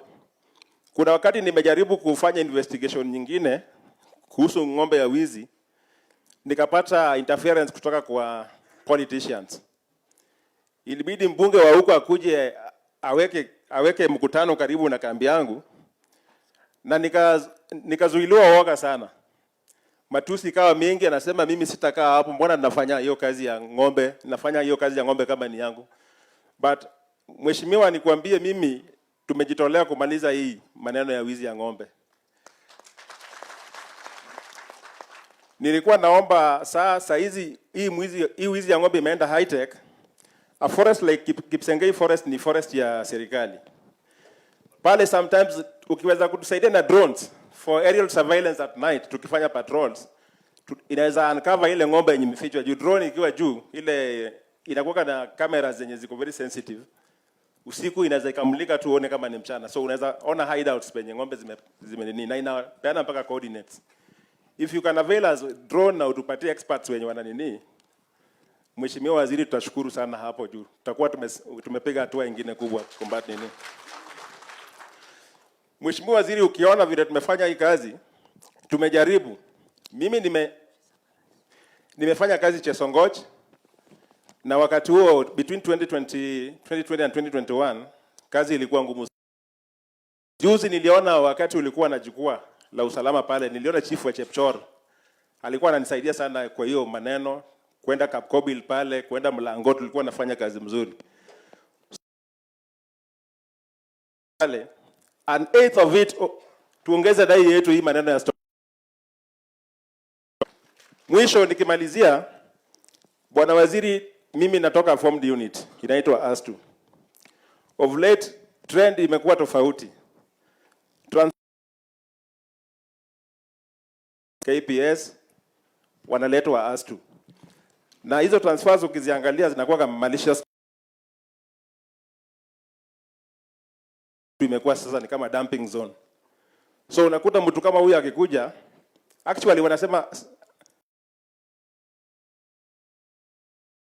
products ya KPS. Sahi. So unakuta mtu anakuja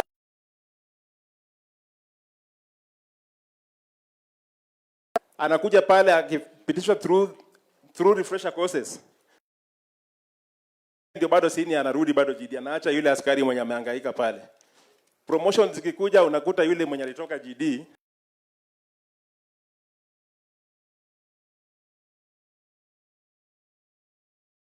transfers isikuwe malicious.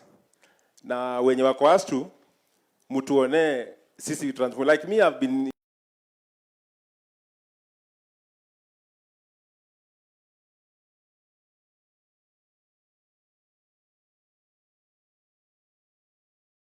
hawajaona baba yao anafanya kazi wapi.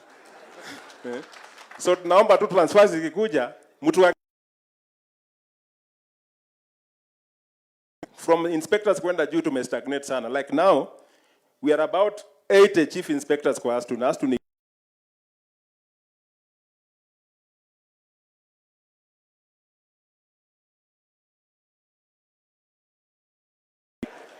Mheshimiwa, kwa upande ya promotions kulikuwa na merit promotions.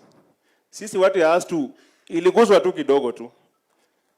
Lakini sisi ni kikosi yenye tumejitolea kufanya. Wakati promotions zinatokea, mtuangalie. Mtupatie hizo merit promotions. Nikimalizia, kuna leave allowance. Mheshimiwa, leave allowance polisi wote wanapataka shilingi 4,000. Tulikuwa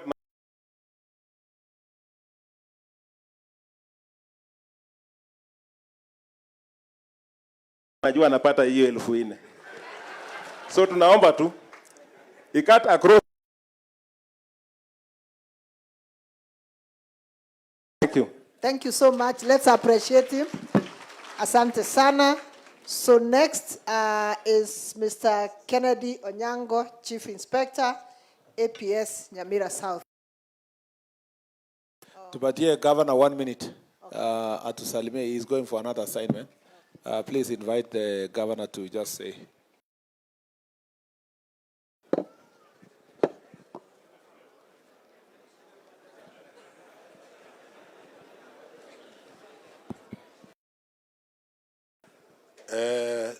my friend CS Murkomen na serikali yote. Amjambo.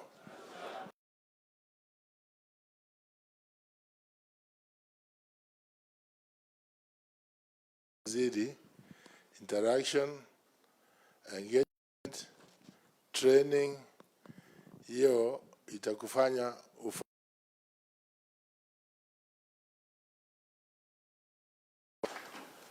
ninatoka kwa sababu of management, ningetaka kukaa mpaka mwisho. Na mambo mingi wajumbe wako wataongea. Lakini niruhusu niongee kitu moja au mbili. Moja, on the boundary ni Keroka. Hiyo boundary expert coordinates. So it was like resolved. The markings beacon Kisi moved out and the later moved in because they put here in court. I do not know how you can judge a coordinate through scientific mark made by surveyors. We are still having an occupation in some area, which is a big security risk because we are restraining our people not to fight because people can die. Number two, mambo ya anti-theft huyu Osera ataongelea na imeongewa sana. Ya mwisho ni ile tunaita Kibaki alikuwa anaita political tourism. Lakini I can call it political prostitution. There are people coming from Kisii County in the name of Osoro and Nyakundi coming to abuse elected leaders. Waziri, I'm elected. I know you've been elected before. When people come and abuse me, how long will it take to restrain my supporters? Please, because I come from a political party, different political party, let them not spoil the name of UDA. Let them not misuse the name of the president. Let them respect other elected leaders. I think I addressed that issue because it's a security issue. Thank you so much. Na muendelea hivyo. Na huyu ni rafiki yetu. Tunamuelewa. He's a straightforward shooting man and very clever. Naona mnaenda mahali mzuri. Asanteni.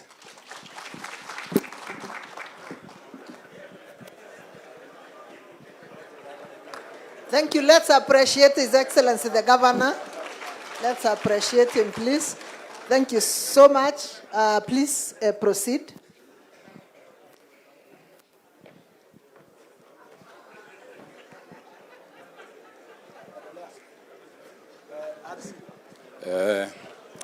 CS Interior, CS Interior National Administration, Honorable Kipchumba Murkomen, DIG APS, RC Nyanza and the security team, leadership of Nyamira County, led by the governor, all protocols observed. Good morning. I'm going to be very... I heard the chiefs asking about the housing.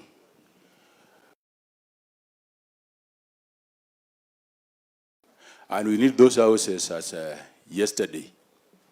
We are requesting the CS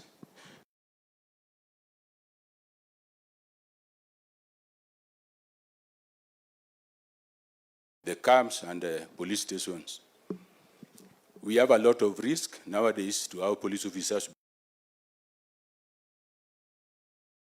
to emergency because they are not staying in one place. They risk losing stores because they are staying outside.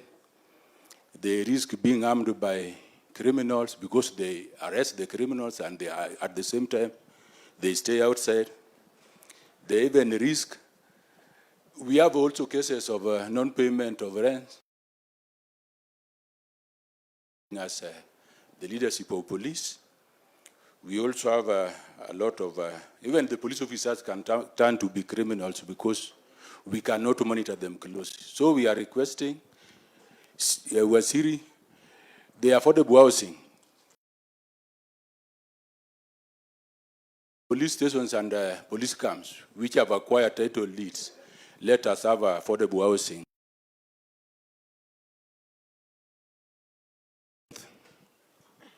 Most of us, we are operating in a very, very dangerous situation. We have very few police officers, and the crime is... so we are requesting if we can go back to the basics where we used to recruit. Something in the media, I don't know whether it is true. And if it is true, we are going to appreciate. Last, Lisa, I have a problem with what we call liquor licensing. Liquor licensing has been a thorn in the flesh. One, the sub-county AP commander is not a member of the liquor licensing at the sub-county. Two, we do inspection. Those people, our representatives, they go and do inspection for bars.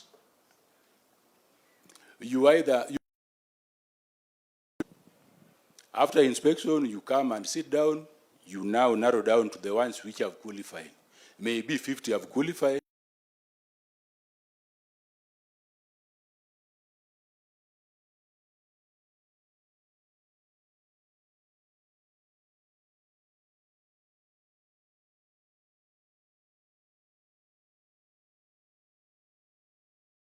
If we can go back to the basics whereby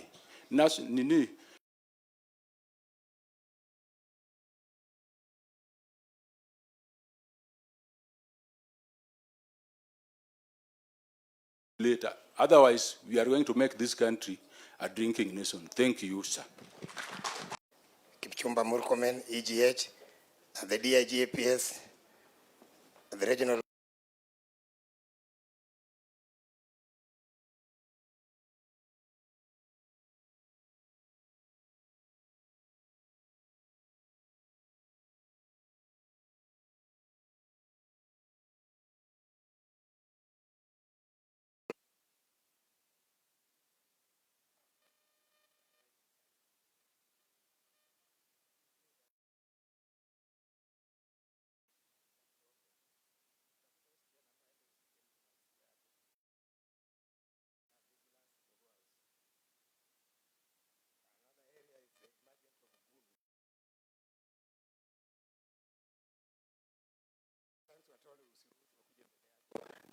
You know, politicians like them done.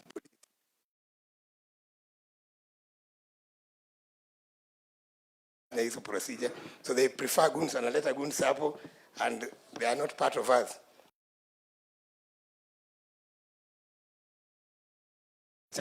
We are there, and we also supply security. Our communication gadget.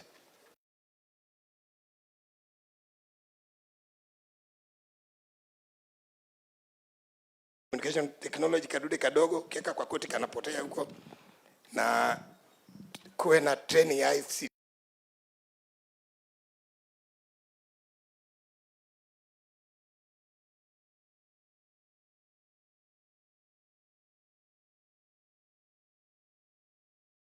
wifi.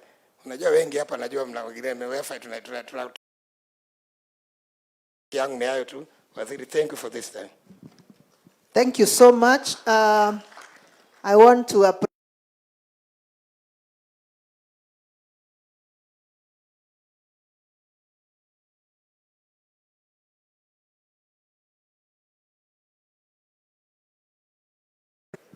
North, sorry.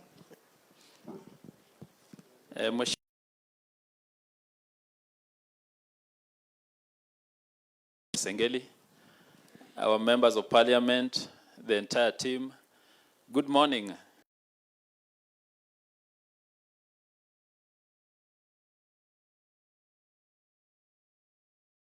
Issues have been addressed. I will just highlight one or two, and I will say something on stock theft. Mheshimiwa Waziri, stock theft counties, that is Nyamira North, Borabu, and the two Masabas.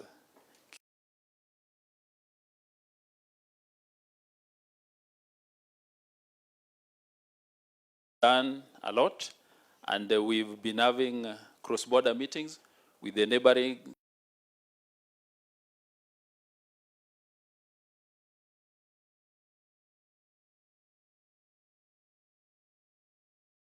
also. We have discussed that as to camp, which is supposed to support the Nyamira North,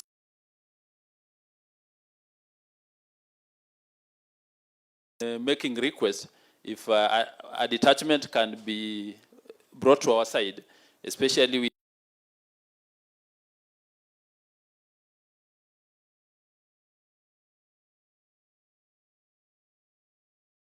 if we can have a detachment, itatusaidia kwa mambo ya kupunguza hayo. Then we have another problem which affects again Borabu and Masaba North. I must say that but the support from the KPLC team has not been for us, to them, so that they can support us in terms of joining even our chiefs and our police officers where we don't have vehicles. Then finally, Waziri, sub-county teams, I want to assure you that we are supporting our area member of parliaments in their work, and I can assure you that there's no interference from them. Just the way when you never interfered with whatever we are doing, however you are a super senator then.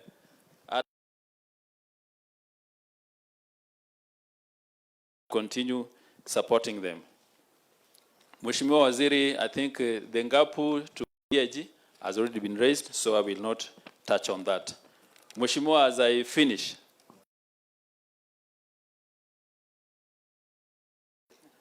we've not had the mandatory trainings which would enable us to be promoted to the next job group. But I want to commend you that recently for the assistant PCCs, let us now please also look into that. I know some of us are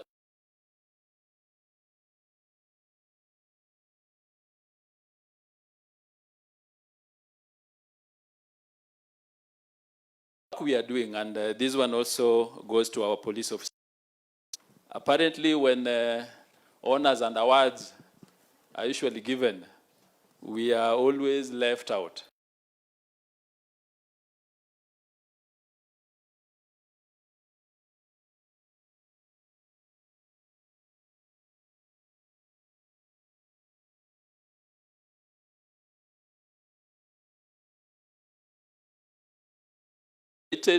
I waited, it never came.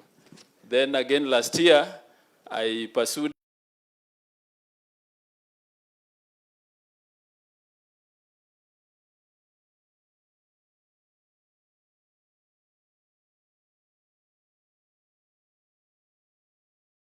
2 years ago. I've been able to try to minimize. So Waziri,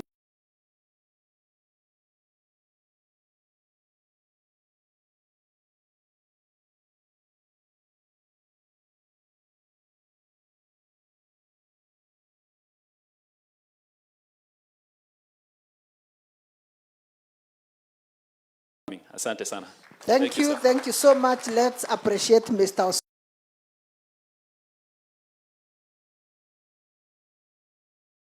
CI, which has been given to the Secretariat. Asanteni sana, officers, you can resume your seats.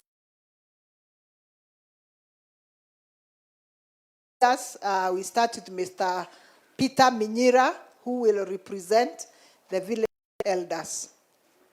And as he comes forward, Peter, please hurry up. As he comes forward, I want to request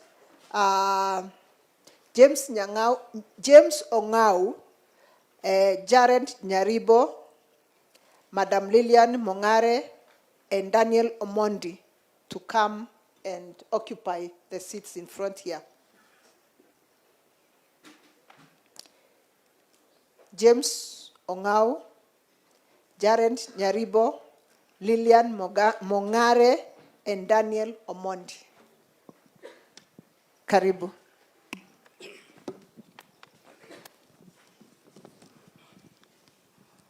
Our ABOCS, distinguished guests, and all protocol observed, good afternoon. I think it's approaching in afternoon. Our ABOCS, my name's Peter Kichana. I'm here by the elders who are the lowermost workers. I'm happy, sir, number one, to see you physically today, because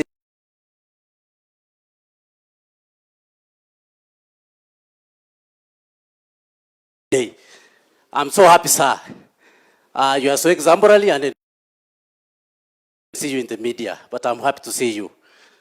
Sir, our main concern, we as village elders, I have two issues. Ama you work for us, na sisi tupate uniform, ingalau tukienda machivu wakituma mahali tunatambulika kwa haraka saa. Hiyo ni moja. Ya pili saa, kuna hii kitu tunaita token. Tumekuwa tukingojea sana. Mshahara tu, kuna wakati tulikuwa tumekaribia, hata tukasikia hiyo budget imepita, hata tukaambiwa ya kwamba in fact tutakuwa tunapata 7,500, so we were waiting. Tukangojea sana saa, na sisi tuingie kwa payroll. Unfortunately, hiyo kitu ikaenda kadidimia.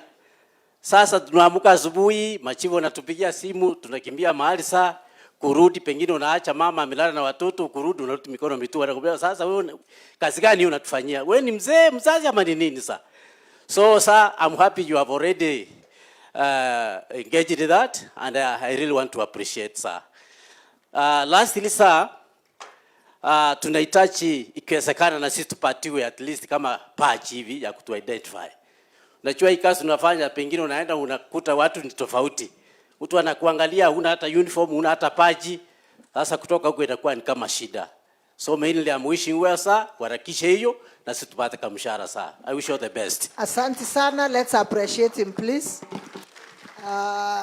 We move to Mr. James Ongau, who is an opinion leader and comes from Borabu, where we have a lot of issues at the border. Karibu.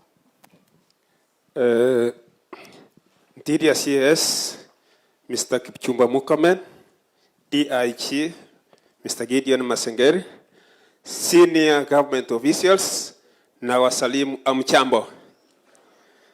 I think I would like to raise some issues, and I am going to be very brief. I am coming from Borabu, where also we have some issues of deputy cases, though it has been spoken, and I think it's also, I speak it because it was one of my agendas.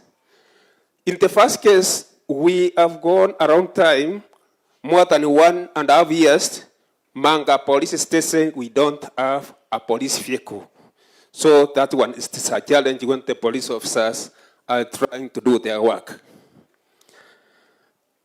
On that same note, when we move forward to the second issue, we have stock theft cases whereby our officers, they are doing a very good work.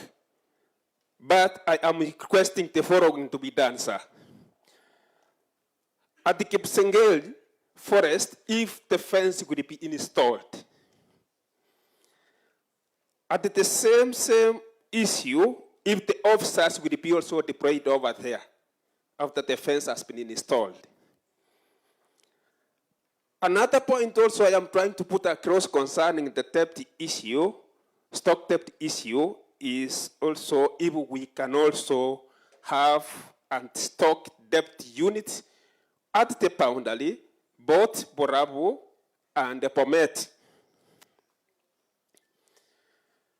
Coming to another point, though it has been mentioned a little bit, if the village elders, I know they are assisting so much as regards security issues is concerning in the communities, if they would be paid something so that also they could put much effort to do their work, so that they would be assisting our assistant chiefs, so that crime rates would come down. They are doing a very good work, and they are spending most of their time to do this work. And another point, I am moving very fast. Another point, if the assistant chiefs would get the offices, they don't have offices. Okay. Ya kumalizia. Right from Manga police station, when you move to Ensoko, then Kineni, there's a road there which is on a very bad state, which makes sometimes the police officers to have a difficult time to run very fast to the border to do their work when there are some issues, more especially the debt issues, the stock debt issues. If that road will be made, it is in a horrible state. At least it can assist the police officers to run very fast and do their work when need arises. With those few remarks, I would like to say thank you so much and may God bless you. Thank you very Asante much. sana. Thank you so much. Please, let's appreciate him. Sir, our next speaker will be Mr. Jared Nyaribo. Jared Nyaribo is a PWD.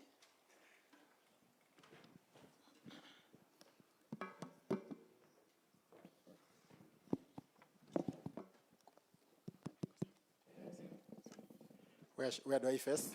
Jamii siji kuona. So nafani face wapi? Wananchi mko wapi? Waziri uko? Nyamaza nisikie waziri yako wapi? Waziri uko wapi? Oh, uko Mandei? Okay, sawa. All protocols observed. Our Honorable Cabinet Secretary. Good morning. Good morning, Nyamirans. Honorable CS, before you, my name is Jared Wilberforce Nyaribo. I represent persons with disabilities. In fact, to be precise, I'm an MCA number 21 of Nyamira County. 21 is a disability board with a speaker of its own, a mess of its own, and everything of its own, on its own. I want to be a bit brief, but I want to make sure, CS, what I present is what no one has presented since I sat here, and since for the longest time I've followed the Jukwaa la usalama tours that you've carried out. First on matters disability, then of course on general matters. Number one, sir, someone did talk about affordable housing. How I wish affordable housing would affirmatively cater for persons with disability. And I'm mentioning affirmative with a lot of respect to my uncle, Honorable Steve, who has taken me through a class of law to understand affirmative action. So that insecurity for persons with disabilities, Honorable Waziri, if I took you to our houses, you would really shed tears. That case, I rest it there. Sir, you talked about defilement. I want to emotionally say that defilement has become a thorn in the flesh in the disability community in this county. Sir, ask my good friends Onyancha of KBC, Barongo of Royal Media, Duncan of Royal Media, Omasire of Radio Maisha, Stanley of Standard. Some of the cases that happen on defilement, on persons with disabilities na hatujui zinaishianga wapi. There was one in Sironga, to be precise, as an example, where a parent with disability has had their children defiled. Lakini inaenda hivi, it meanders, it goes to hell. Those are the realities. Two, matters of security of people with disabilities with their properties. Sir, we've got, for example, ladies with disabilities who are not maybe married, and even if they were married, they are still entitled to their parents', inheritance. Today, as I talk, there could be a few. An example is a case in Manga Ward in a place around Nyaikuro where a lady who is deaf is being driven out of what her father gave her by the brothers after the father has passed on. Tunaifuatilia, inaenda. Najua mimi nitachoka haraka because sioni, nitaenda nikanyage maji, kesho nigongwe na mawe. I tend to tell now, God, calm down and do something about it. There's an example in Gachuba Ward, Waziri, I'll take maybe a way that I can get direct to your office and have some of these things. Now, we have the toll, kidogo nikitoka kwa disability now generally, we have the toll-free numbers, Waziri. Sometimes you're calling 112 or 999 because a child is being battered somewhere. They tell you call 116. You call 116, they tell you go report to the children's office. And you siku saa tatu. We wonder why these numbers then are called emergencies. Yes, it's okay. It's okay, I'm reading. Nasoma. Nakifika kwa disability mnatuharakisha. Okay, ni sawa. Let me talk about now service delivery that should be brought near. Sir, I come from a ward called Kiabonyoru, which has a problem with administrative and political boundaries. From here to my ward, sir, is a walking distance. But my sub-county headquarter is 500 shillings away, transport, as a person with a disability. How do I get to Kijauri? Rather than, iyo Kiabonyoru ingekatwa hata mara mbili, part of it kuja hapa west, because I can walk directly here, ingine yende Kerenyo, Nyamira North, where I can directly walk. Another thing, delayed identification cards. Sir, you talked about IDs other side. Today, we are victims of identification cards that were applied as earlier as 27th May that have not come. Do something about it. I know the base commander didn't talk about the slow bumps on our roads. We have the Kisi-Jemosit Road. From Sironga all the way to Nyaramba, there are no bumps on that road and has claimed a lot of lives.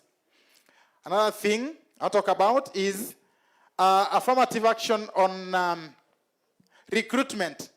Sir, kindly on recruitment of sub-chiefs, sub-chiefs, and even the police, can we please look at Article 54(2) of the Kenya Constitution of 2010. And last but not least, easy of access. So most of our offices, the county commissioners, wherever, are mostly on upstairs or wherever, that it becomes difficult to get there. And lastly, sir, as we go back to Nairobi, we have a lot we would have shared as persons with disabilities. Imambo ya kuambiwa tu hao watu pia wamekuwa included, kindly tell even His Excellency the President atake imewa salamu zetu, hata napiga magoti nikisema, he has met everybody. He has not met persons with disabilities. Kindly. We have a lot to share with our president. We don't know who to tell. We really want to send you. They told me to send you, sir. Tell him we want to meet him. Lastly, as I go, let me appreciate our chiefs, particularly our lady chiefs, that I have taught the Constitution by force, by fire, led Wakina Margaret Sagini, Beatrice, Jacqueline, and others, Wakina Tesli. God bless you, Waziri. Kindly. Disabilities are a club. You join at any time, anywhere, no subscription, no regulations, it's always there. Learning is a process. You learn even how to lie straight in your coffin. Thank you. Thank you. Let's appreciate him. Thank you so much, Mr. Nyaribo. Sir, our next speaker will be a women leader. Her name is Lilian Mongare. Lilian.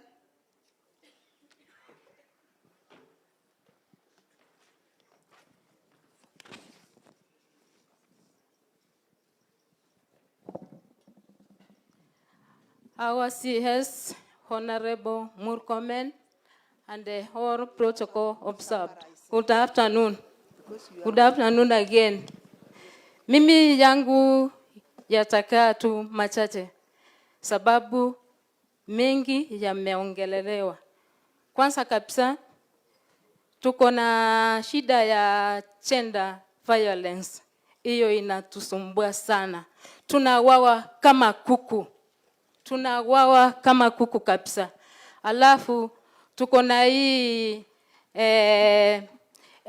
watoto wetu wanaturumiwa, wakichukuliwa polisi ama kwa court, tena wanarudi kinyumbani kuongea.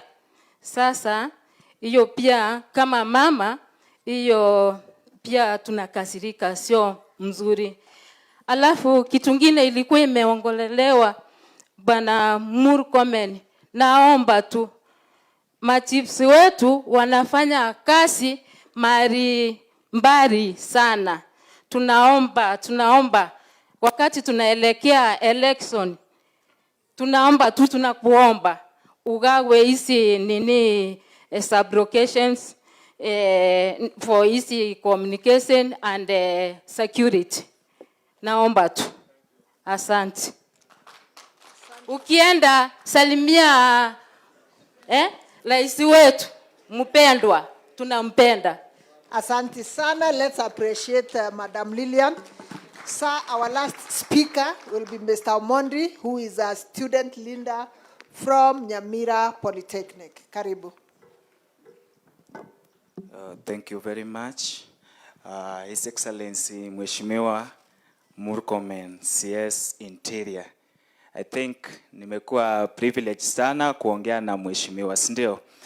Okay, to the distinguished guest, fellow students na chiefs, habari yenu? Sawa, yangu itakuwa brief sana, sitaongea sana. On behalf of the students hapa Nyamira County, kwa majina naitwa Dennis Omondi. I'm a student from the Nyamira National Polytechnic. Issue yenye tuko nayo kama wanafunzi ya insecurity ni shule zetu huku Nyamira sana hazina street lights. So unapata wanafunzi kama sasa tuko na kitu inaitwa modular.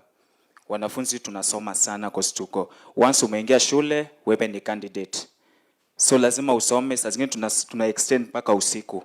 So unapata mwanafunzi akitoka shule akienda kwake, kuna issue ya insecurity juu kuna giza sana, tuna street lights. Tunaomba kama governor angekuwa tungemuomba, lakini sasa juu kwa hapa street lights ndio tunaomba, at least unaweza ongelesha at least watufanyie. Then the number 2, we have harassment from officers. We have harassment from police officers. Sijui shida inakuanga wapi. Najua students sometimes we do have issues. Tukirequest kama wanafunzi, polisi wanatupelekanga mbio sana. Mbio sana. Baadaye unajua ni marafiki wetu. So baadaye saa zingine tunapatana na wao tunaongea, wanatuambia bwana saa zingine unajua tunapata order from above. Saa zingine pia tukiangalia mfuko tupate mfuko ni babaya, tunakasirika sana, sawa inabidi tuwachape. Tafadhali waone hata kama ni kuongeza kidogo waongezewe tu. Another issue is drug abuse. At least nilisikia mheshimiwa akiuliza mambo sana ya illicit brew. Tulikuwa na that challenge pale shule yetu sana, ilibidi niingilie kati. Unajua I'm also a student, so I have some other issues. Lakini sasa inabidi niingilie mambo na drug abuse. To an extent nilipigia OCS wangu simu. Nashukuru sana bana mheshimiwa CS. OCS wetu ni mtu ukimpigia simu hata saa ngapi usiku atakuja na ataenda address issue peke yake na officers wake. That's OCS Tanzi. I think he's around. Thank you very much, OCS. Ya nne, sisi kama viongozi wa Nyamira tulikuwa tunaomba tu kwa unyenyekevu, kama utatualao ama utapeleka hii mambo yetu pale kwa mkubwa, tulikuwa tunaomba at least wakati wale Gen Z pale juu wana visit the Mheshimiwa Rais, sisi pia kama Gen Z huko chini wa Nyamira tuitwe pale, tuende tukae na rais, tupige story kidogo. Tusikwe tukirusha mawe na tuambie rais shida iko wapi. Si ni ukweli? Sisi pia tukae chini vile tumekaa hivi, tuambie rais shida yetu ni hii na hii na hii tunapitia kama wanafunzi. To the governor pia nilikuwa nataka kumrequest, lakini najua kuna wale wanaweza mwambia mimi governor nimemuona leo. Nimekaa Nyamira for some time lakini nimeona governor leo. Nilikuwa na request kama governor pia anaweza tualao kama students leaders wa Nyamira County tumuone tupige story na yeye. Then ya mwisho, student councils we need support. Tunafanya kazi ngumu sana.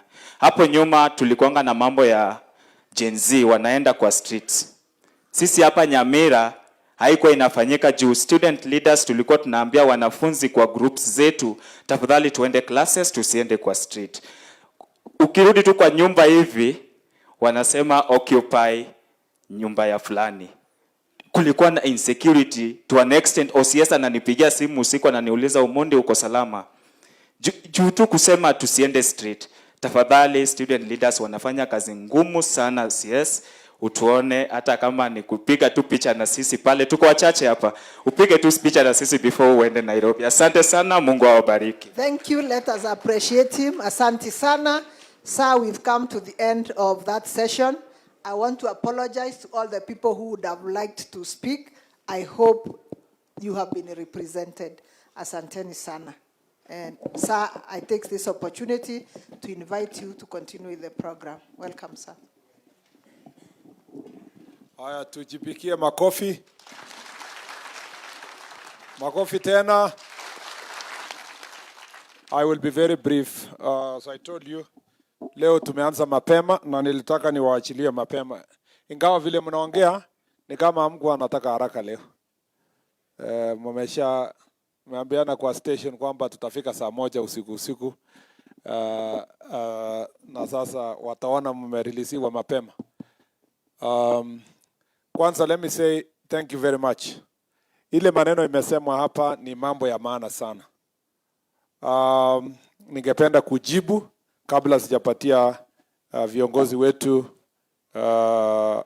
nafasi ya kuweza kutusalimia na kusema pia machache alafu tufunge. Kwanza, nyinyi mmeniambia mambo yenu. Niko na yangu kidogo nataka kusema na nyinyi. Kwanza, nimeona kweli mmesema mambo ya welfare.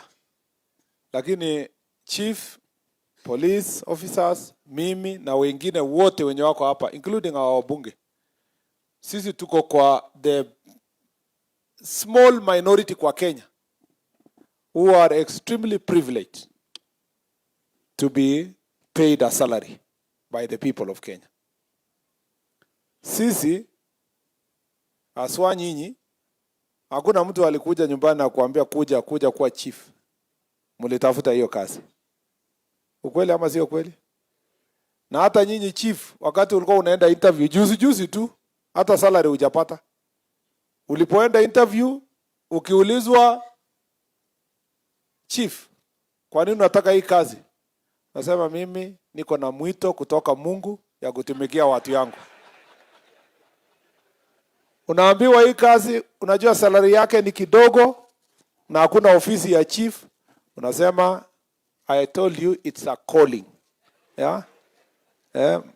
Mimi tu nasikia mwito kabisa kutumikia watu yangu, na mimi sio lazima kuwe na ofisi. Ofisi ni ya nini? Mimi ndatumikia watu yangu kila mahali.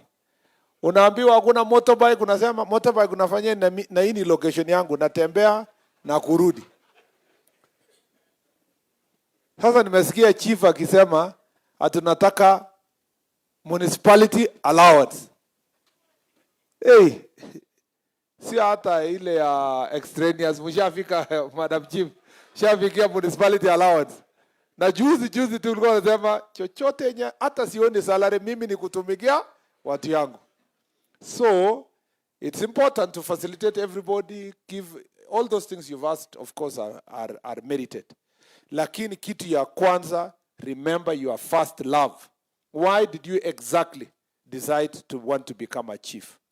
Police officers wenye wako hapa, among the very few privileged police officers who got a job, or officers, or human beings who got a job in their locations during their time. Because hao wameserve 30 years, 20 something, 30. So that time walipoenda recruitment walikuwa wachache sana. Kuingia polisi ilikuwa ngumu. Yeah? Walienda maybe watu 200, wakachukua watu 4. Lakini tumesahau kwamba tulitoka mbali, tumepata nafasi ya kutumikia watu. Let us become diligent public servants who do their job with all their heart, with their commitment, with passion to deliver to the people of Kenya. Tumeelewana? Hiyo lazima to always remember. And that's why I agree with Bwana OCS aliongea hapa akasema, jameni, hii kila mtu anachunga area yake. Sema mimi ni wa AP, mimi ni wa KPS, mimi ni chief, mimi sijui ni nani. If we understand why we are in these positions, it will not matter which formation you belong to. Whether you are ACC ama you are OCS, ama chief. Saa zingine, lack of cooperation among the chiefs and the police officers is not because of anything else. Mnang'ang'ania wote, mnang'ang'ania control. Na si ati control ndio mfanyie watu kazi. Control ndio ni nani ndio atapewa kitu. So police wakiona machiefs wamekuwa wakali sana kwa mambo ya pombe na wameshika watu wanaleta, anaenda kuset up the chief. Anaenda kuambia ule mtu ya pombe, si ati hata hiyo operation sisi hatuku, sio sisi ndio tulisema. Wacha huyo chief afanye ndio tuone atapeleka wapi huyo maabusu. Anarudisha. Ukweli ama sio kweli? Kwa nini chiefs mnaogopa kusema? Anasema basi wacha ni release. Sasa ule mtu ya pombe sasa analete protection kwa OCS. Basi chief ungangaika huko, una report kesi kabla hujatoka police station. Suspect anakuambia hiyo kierere yako itakumaliza. People are even complaining kwamba ile confidence ya oath of office as a police officer, umepewa information in confidence, is no longer there. Mwananchi anajua nilimwambia tu one person. Sikuambia two people. Nilitenda tu pole nikawhisper kwa police officer. Sasa inajulikana na wakora. Mpaka kila mtu anasema wewe ndio informer ya hii maneno.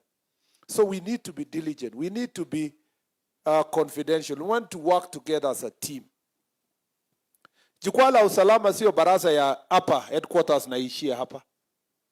Ningependa sasa mkitoka hapa OCS na ACC waende wapange baraza locally huko, work with the team and agree how we are going to work together. Security, why people have sometimes, masked security to be a mysterious thing. There is nothing mysterious about security. Security is me and you. Security starts with the mwananchi.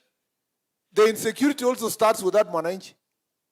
So, in your security meetings, involve mtu ya boda. Involve matatu association. Involve student leaders. Involve mamba mboga. Call them for meetings. Kama mnaona mambo ya boda imewasumbua, ita officials yao. Mwambie ndugu zangu, tungeweza fanya hii kazi namna gani? Ni nani ndio anasumbua sisi kwa kati yenu? Ita wale ambao ni wajeuri. Mwambie ndugu, nimeambiwa wewe ni mjeuri. Wachana na hiyo njia. Hiyo njia sio mzuri. Kabla sijachukua hatua ya kisheria, wacha hiyo njia yenye wewe unaingia. That is all. When we talk about community policing, sio ati kitu inatoka wapi inakuja kuwa community policing. There is nothing like that. Community policing also is not a department of the police. Community policing is a daily habit that we must have as the OCSs with the community. Don't say tunataka kuona kama community policing inasaidia sisi kwa kona pale, lakini mimi ni OCS. Your consistent engagement of the community is what is called community policing. It's nothing else. You can't do this job. You cannot be an OCS, umekuja kujifungia police station, ati umekuja kazi ya askari. Ati umekuwa pale hata ujui, hujawahi enda harusi, mazishi, hujaenda kanisa, hujaenda nini, utembei in the community. You don't even know people. You don't even know who is the key strategic persons in your community. Community policing, your work as an OCS is community work. Yeah? That's why good OCSs are appreciated by the community. Ikifika holidays, community inatembelea their police station. Hata Christmas. Wanakuja wanasema, Christmas ya leo tulikula na OCS na askari wetu ambao wanatusaidia sisi sana. Lakini if you don't have that good relationship, mnachukua kitu kidogo, mnatandika raia for nothing, mnafanya harassment. How will you build together teamwork? So jukwaa la usalama should be a framework for us to go back huko nyumbani. We try to have that working relationship with the people we serve. It makes our work easy. OCS, ukiinvolve hawa watu wananchi wakusaidie kwa mambo ya security, they will do the work, you take the credit. Kila mtu anasifu wewe. Mdosi akifika around hapo, anasema, hii OCS mzuri, ongeza cheo. Kuna places hata tunaenda kwa villages, unapata watu wanasema, please utitoe hii OCS wetu. Ukijaribu kutransfer OCS, watu wanaenda maandamano. Na in the entire community, wamama wanalia. Wanasema kabla huyu OCS akuje, tulikuwa na tabu. Kwa nini wewe IG unapeleka huyu OCS kwingine? That is the officer. That's the kind of officer we want. Watu wanakufanyia tu public participation, wanajua. Tunataka ofisa mwenye wakora hawampendi. Wakora wakisikia anataka kuenda wanapiga makofi. Huyo ndio tutawacha akae hapo. That is the person who is doing their job. That is the person who deserves promotion. So let's go and work with the people and serve them. Number 2, understand your job. That is why I agree with you. Training is a very important. Usione vile tulikuwa tunasema chiefs wameenda training, juzi OCSs. I don't know if there's an OCS who came from here for the ile conference ya OCSs. Kuna mwenye alikuwa?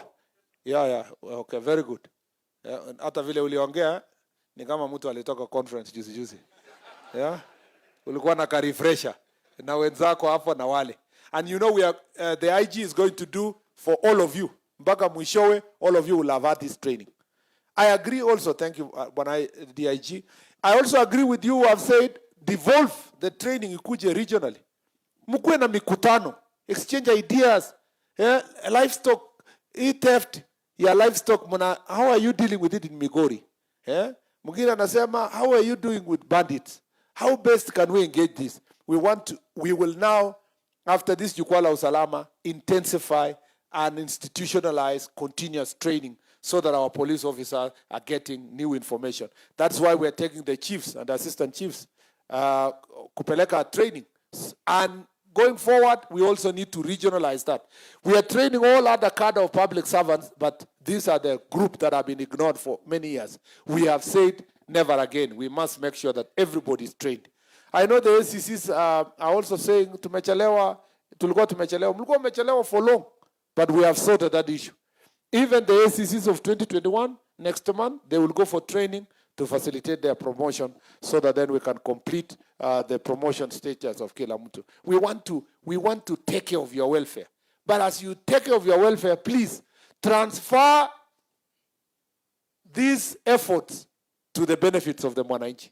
Let us work together to make sure that Nyamira becomes a different place. Let it become the place that we can see that it is progressive. Chief, hakuna chief utakuja hapa useme sielewi housing, ama sielewi SHA, ama sielewi sijui nini, ati funding model. Elewa kwa njia yoyote inayowezekana. Kuwe na course, kuwe na seminar, isikue, you must. Tumeelewana? Tafuta njia ya kuelewa, enda YouTube, sikiza rais akiongea kwa hiyo maneno na ufanye notes. Sikia waziri yenye relevant, andika. Wacha kwenda tu TikTok kucheka peke yako, unacheka kwa jokes. And also YouTube na those places to gain knowledge. Tumeelewana? Na usikubali chief uende mkutano useme ulize swali na mwananchi na useme sielewi hiyo. Kuna machiefs wanaenda baraza wanaambiwa sha inafanya acha, anasema mimi sielewi sana hii sha yao, lakini mregister tu. Your attitude kwanza inaonyesha hata utaki hii kitu. You know? Na wewe ni ofisa ya serikali, you are serving government. And we want you to be knowledgeable, to understand, to seek knowledge. Hata ukiulizwa kitu ngumu unasema there was a consultation ongoing kwa sub-county na DCC alikuwa ametuambia he will give us some information, wewe vumilia, next baraza nitakuja nayo. Na unaenda ku Google, ufanye nini? Ukirudi unasema we have consulted with DCC, hii ndio habari yenye iko hapo. Tulikuwa naambia some chiefs, ukisikia kuna baraza na kuna kitu hujui, wewe organize baraza kubwa, tafuta one of these professionals, young people who are around, ama professionals, mwambie kuna mkutano baraza niko nayo, tunaweza nenda pamoja. Anakuja. Unaambia wananchi niko na maneno mengi leo. Lakini kabla sijasema mengi ninayo, kuna kijana hapa ako na mambo machache yenye anasema. Sasa unamwambia ongea. Lesa sisi mambo ya CBC inaendelea aje na funding model. Na wewe unakaa huko ndani unajifanya you are agree, lakini unaandika notes, unaandika akiongea very keen. Miss kitu unamwambia hebu rudia wananchi waelewe, na kumbe ni wewe ndio unaandika. Yeah. Kimaliza mkutano simama useme wananchi mumeelewa. Of course kwa sababu wamekaa sana, najua imewako, watasema wameelewa. Mwambie niendelee ama unawaambia niko na 1 hour ya mambo mengine, anakuambia na alafu unawaambia ninaona masaa imeenda na inanyesha, Nyamira inanyesha sana, tufanye saa ama tufanye kwa mkutano mwingine. Watakwambia ile baraza nyingine, unasema asante sana. Nasema niko na mambo mingi kuliko hata yenye yeye kijana, lakini tufanye kwa ile mkutano inakuja. You must be creative. You cannot be allowed as a chief uende mahali uende tu utembee useme ujui kitu. Unajua. Chief mwenye anasainia watu karatasi ya kwenda ya kupata ID, kwenda university, sijui nini, ya kwenda help. Wewe unashinda wewe kujua kitu unajua. Unajua mtoto ni wa nani, wa wapi? Unauliza hiki mtu ni ya nani? Unasema ni ya Mokaka, lakini Momanyi anasema ni yake. Tumwandikie Momanyi. So chief anajua kila kitu. Hakuna vile chief atakubali hapa aseme ati ilikuwa. So we must, all of us, sio huyu, sio hapa, sio mheshimiwa. Nilikuwa nasema tu generally. Kwa hivyo we need to be knowledgeable, to seek knowledge, teamwork, work together, serve our people without fear or favor. Now usikuje, there is no excuse, please. Let me say this and again to our police officers. It is not an excuse that there was political interference. Political interference is in law. It is called interfering with a police officer who is carrying out his lawful duties. And it is actionable. It's a crime. So, ukiona MCA anakusumbua, andikia yeye statement DCI, mwambie you are needed in police station to record a statement for interfering with the work of a police officer. If you love your job, you will face anybody. Na people, because wewe ulipofika your station kwanza, unajua stakeholders. Uliongea na mheshimiwa, uliongea na MCA, uliongea hata wewe unajua hata aspirants, hata wewe unajua mwenye atapita kura, you know? So ushajua hii ni opinion leader nani, unaita yeye, namwambia my friend, I know you are campaigning, lakini wewe fanya kazi yako, tunakutakia mazuri, lakini mambo ya changa hatutakubaliana hapo. Mambo ya goons wachana nayo. Ukiona anakusumbua una escalate. Una escalate to the next rung, namna hiyo. It is not an excuse. Ukuje hapa useme watu waumie kwa sababu si mbunge yao anataka ama MCA yao anataka sijui nani. Hakuna yao. Wewe ni wao. Wewe ni OCS yao. And you are supposed to protect them. Tumesikizana? Eh? And I thank you for raising this issue. We will also work hard at a national level to make sure that there is no interference from the office of the IG or the minister punishing police officers who are doing the right thing because we want to achieve short-term political benefits. No, we want to make sure that we reward police officers who do their job by ensuring that they do their job freely. So go ye and do your job. Make sure that you clean this place so that when we leave here, we know that tumekuja Jukwaa la Usalama and it has made a difference in Nyamira County. There are things we must deal with. Here, stock theft, particularly in your border with Bomet County. The IG, the DIG here, is going to increase the number of the ASTU officers who are going to serve there.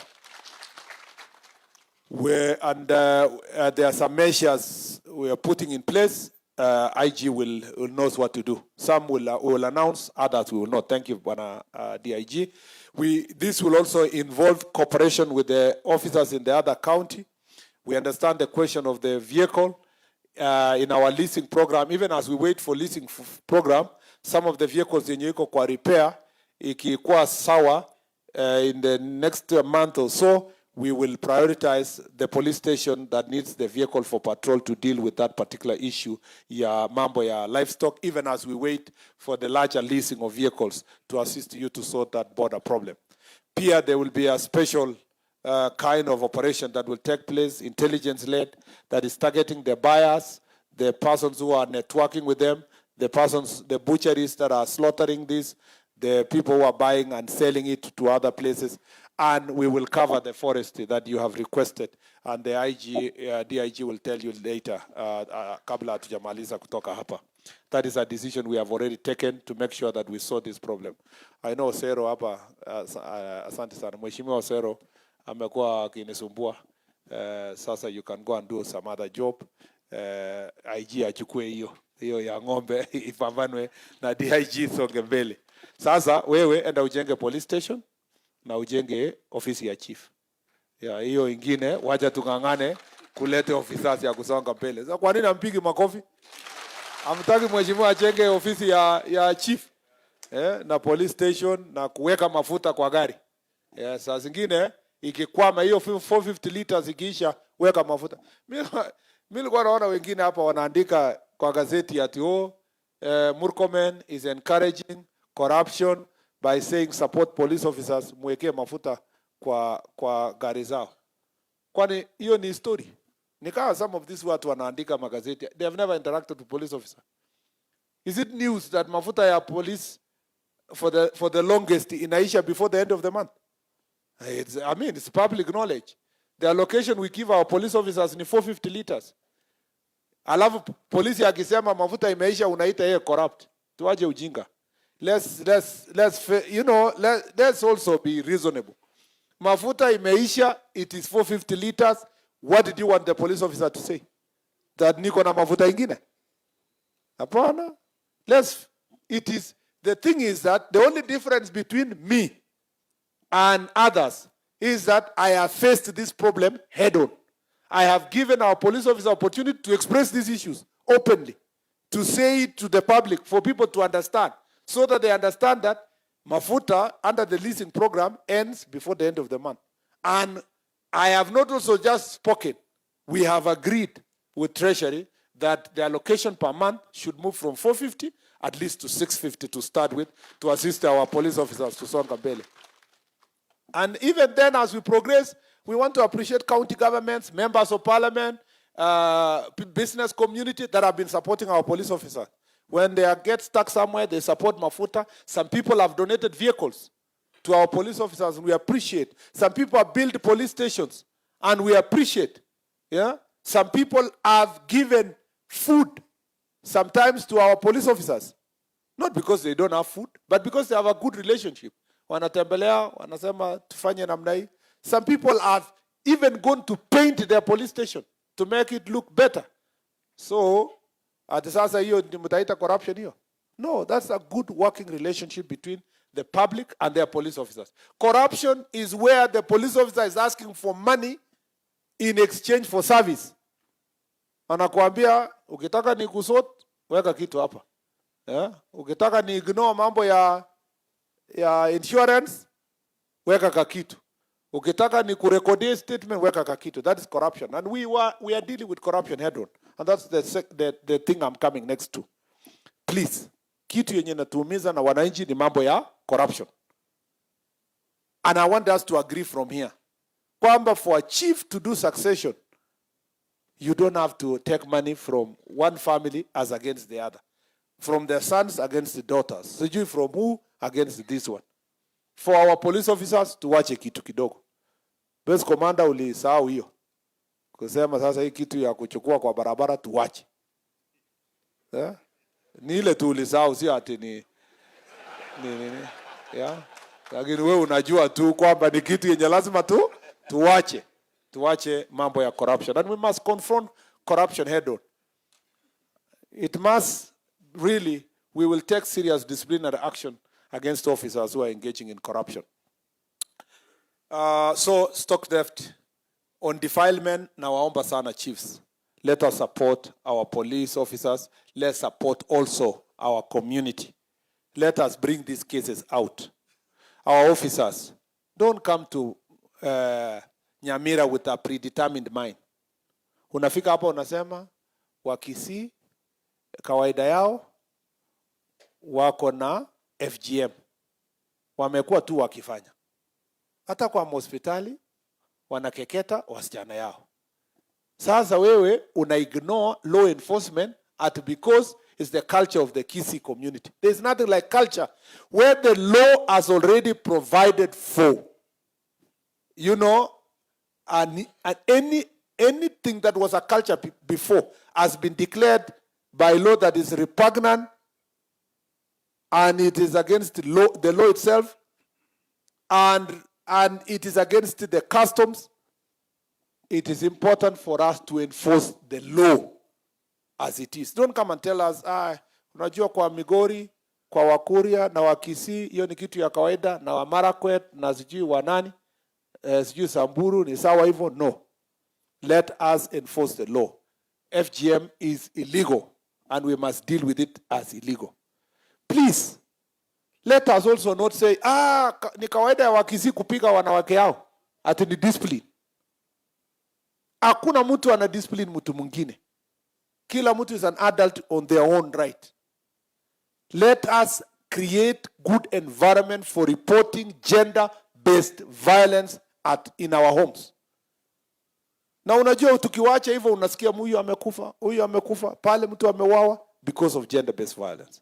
Let's face these problems head on and report it. Tumeelewana? Chiefs, tumeelewana? Ama turudi saa 9. Tumeelewana? Please, let us support the law enforcement sector. And the lady OCS made very, very, very good points about judiciary, about evidence, about witnesses. And it's important for us also to follow up those issues, including through our Court Users Association as we deal with the question of gender-based violence. Mambo ya land issues, we will follow up. But you know, this program, your affordable housing, one of the biggest issues it will resolve for us is continuous subdivision of land, and we can be able to change our perspective on so many of those issues. Mambo ya goons na violence, let us deal with also this issue head on. You know, our leaders, please help us. Let's talk to our young people. Kisumu was really a big problem. Kisii is also a big problem. The problem here is not as high, and I can tell how, because when we came with you, there were no goons. Yeah, there were no, my friend. There are some counties I go and I just look and I say, how will this MP survive? You see, even the member of parliament is a prisoner of goons. If he doesn't have them, there is nothing he will do. Let us not encourage the culture of hooliganism and goons, including in our meetings, including in our campaigns. As we continue with our campaigns, I know you have 3 by-elections. Let us do it peacefully, you know, in a manner that's respectful to each other and respectful to democracy. Let's make the work of these people easier. And we will be very firm against gangs that are carrying knives, machetes, clubs, whatever. they will be dealt with decisively by the law enforcing agencies. We will not allow any part of our country to be taken over by criminals in the name of political activities. There are many other issues. Mambo ya pombe, tumekubaliana. Yeah? Tumekubaliana mambo ya pombe? Yeah, tumekubaliana hiyo. Let us do proper crackdown. Kuna mama mwingine hapa nasikia anatembea hapa akiuza ethanol. Yeah? We know what to do. Kuna huyo Rambo hapo Keroka. We must be able to deal with. And many others. And brewers, while they still continue brewing changa, we must deal with it. And to mwake as much as possible. Tupeleke evidence kidogo tu. Na wale police officers ambao wana collude na hawa watu, we know you. And we are coming for you. And it will not be interesting for police officers. The same for chiefs. Anybody else who is compromising, law enforcement, you will be dealt with according to the law. So please, let's also do our part. Let's not become complacent. Wale officers pia wanakula exhibit, wanakunywa exhibit. Kwa station. Iko maneno hapo. Iko maneno ama haiko? So tuko na number of officers wetu ambao they are also addicts. Those who are addicts, let's take them for rehabilitation. Because also we must have a human approach. Mental health issues for those who are now addicted, we must find a way of making sure that we take them for rehabilitation so that they can go serve elsewhere. And that escalate the reporting through the necessary command. So that we don't have 10 police officers in a place, lakini 8 wamekwisha kwa pombe, 2 tu ndio wanaweza kazi. Let's also make sure that we report those issues and deal with issues of mental health. I think those are generally some of the issues affecting this place. On welfare, we have agreed on most of the things. Promotions we are working on. Issues about your uniform, we've sorted those issues and we will make it better. We've had the improvements that you want. Mambo ya mobility, as told you, we are doing procurement of vehicles. Hopefully by December, we'll have agreed with Treasury so that we distribute vehicles to you, and we'll see as much as possible how far we can go with the motorcycles. SECs, I agree. Where was the lady SEC mwenye aliongea? Was the lady SEC ama to the gentleman? There was an SEC lady who spoke here. Yeah, she's here. About transport and the other one. Simona, wewe sometimes unatumia nduthi kwenda kazi. Sasa wewe unapanda boda. Unaona huyo mama sasa, imagine anapanda boda. Alafu jamaa ya boda anamwambia shika vizuri. Officer shika vizuri, Yeah. Ana embarrass officers, ndio?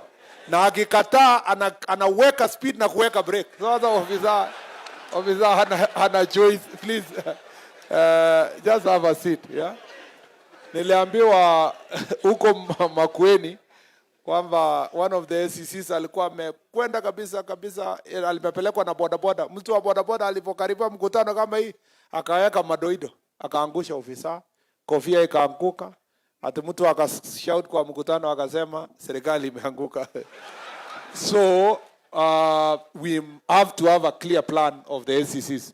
In fact, even if it's 1 car, 2 cars per county to share when they go for their activities so that they can serve us with diligence. And so we will work out that issue in the procurement. We will share among the SECs and so forth, even our prisons, because they need transport. Mobility, yes, tumesema mambo ya mobility. Nimewaambia watu our village elders, we are working on your issues, and it's not called salary. It's just called some support for your work. Kwa mambo ya modernization, to buying equipment, building the police stations, we need the support of our NGCDF, and we will work together to make sure that these issues are sorted together. So, Shimiwa, please, mtusaidia. Let me just say, to save time, most of the things have been mambo ya testing. I agree with the OCS entirely.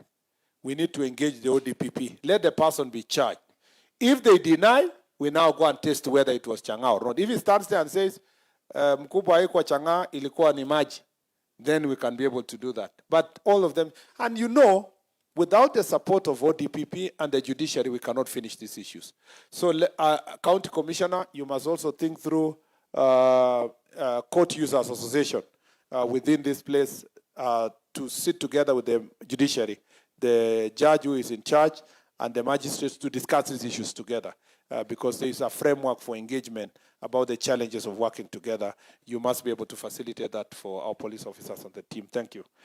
Mambo ya Ngapu, we will roll out. Oh, yeah, on the administrative units, we are working on how to implement. Tulipewa pesa kidogo juzi kwa budget, and we are going to sit down and distribute. So to distribute, tunaambiwa, based on the advice we are given, we give every county something. Then we'll start with the ones that are extremely needy, they are bigger, so that we can implement. But eventually, in the supplementary, if we get support of Treasury and the Parliament, we should be able to have also cover a bigger number. We need about 2.5 billion to operationalize administrative units that have been pending since 2016, 2017. So it's a challenge that we have to work on it together. Mambo ya Nakada, we'll work together on that. Offices, gazetted police station, and we have agreed that criminals exploit our differences. So we need to work together. We need to work together to sort all these issues. Magari, distorted testimonies, very good information there. Issues here, all this. Allow me to leave it there. Not because we have not captured the issues, but because of time. I think late IDs, all of them have been captured. Or late IDs should be actually dealt with in good time. But there is no reason. First of all, we have also a number of IDs that have not been collected, including 543 PI imeletwa today. So it will be continue to be distributed. What we are doing, which I think I should have said, I said it there. We are bringing in live capture machines. So there will be no papers going to Nairobi and coming back. Once you are registered, it is done. You just wait for your ID to be brought, and it must be brought within 7 days. So the reforms that have happened in the ID sector are going to help us, and we are buying a good number of about 400 of them, and will be distributed in every county. I also got the request from the persons with disability. It is your role as chiefs. Don't allow somebody to stay home because he's a person with disability, never to get services, whether it's ID, whether it is all these government services. It's your responsibility in your location to make sure that no family is hiding persons with disability, and they are being facilitated to access services, including government and private services where need be.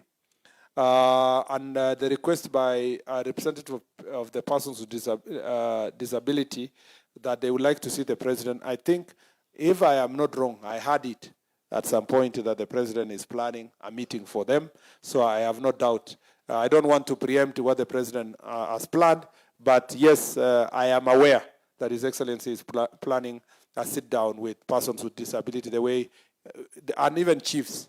He's also asked me to plan for the chiefs, and we will organize all that chiefs and the assistant chiefs, that the president can have an opportunity to sit with you and explain government policy. So my friend, thank you very much. Bwana Wilberforce, you have an opportunity to meet the president soon as he convenes the meeting. And I like your eloquence and your passion. I am sure that if they give you a chance in State House, you will make a very, very, very important speaker. I have heard you.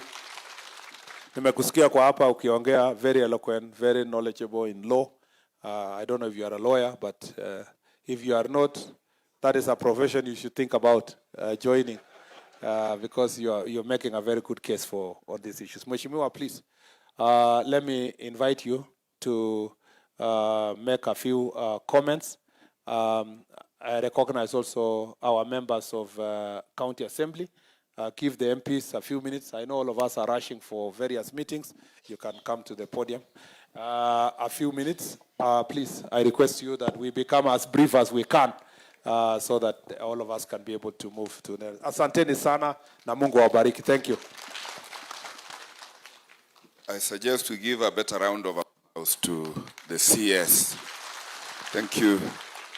Thank you so much, Waziri, DIG, and all other government guests, my colleagues in parliament, na machifu wetu wote. Majina langu ni wakili Steve Mogaka.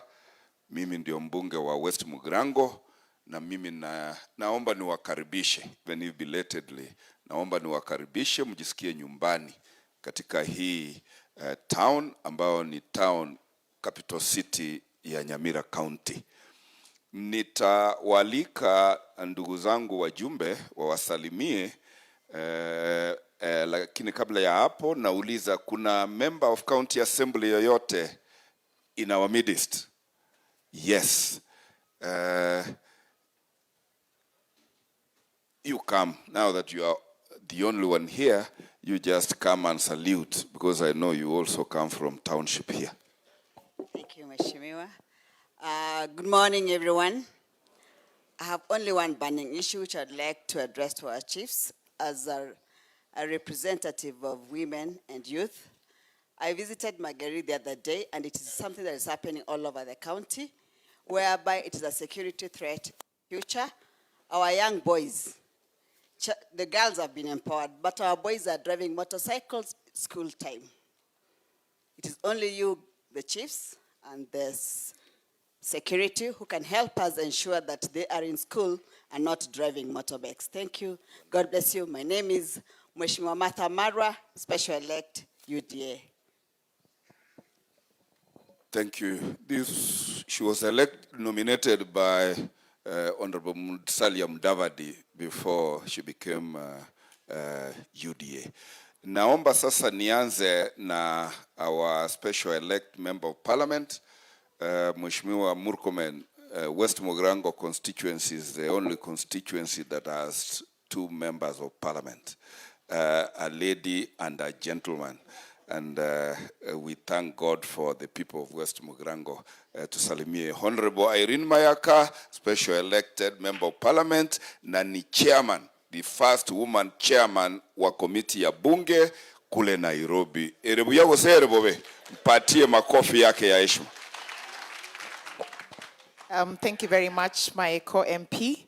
Waziri, allow me to ride on the already established protocols because of time, and to really welcome you to our county and our constituency. This is the land where we say God showers every day and food does not end. So we hope that when you go back to Nairobi, you will go back with a lot of bananas together with the other guests. Waziri, first for me is to appreciate these gatherings that you've been having across the whole country. Because as a big proponent of public participation, I think this is the right way to go. You've given our security operators an opportunity to speak their mind, to engage you.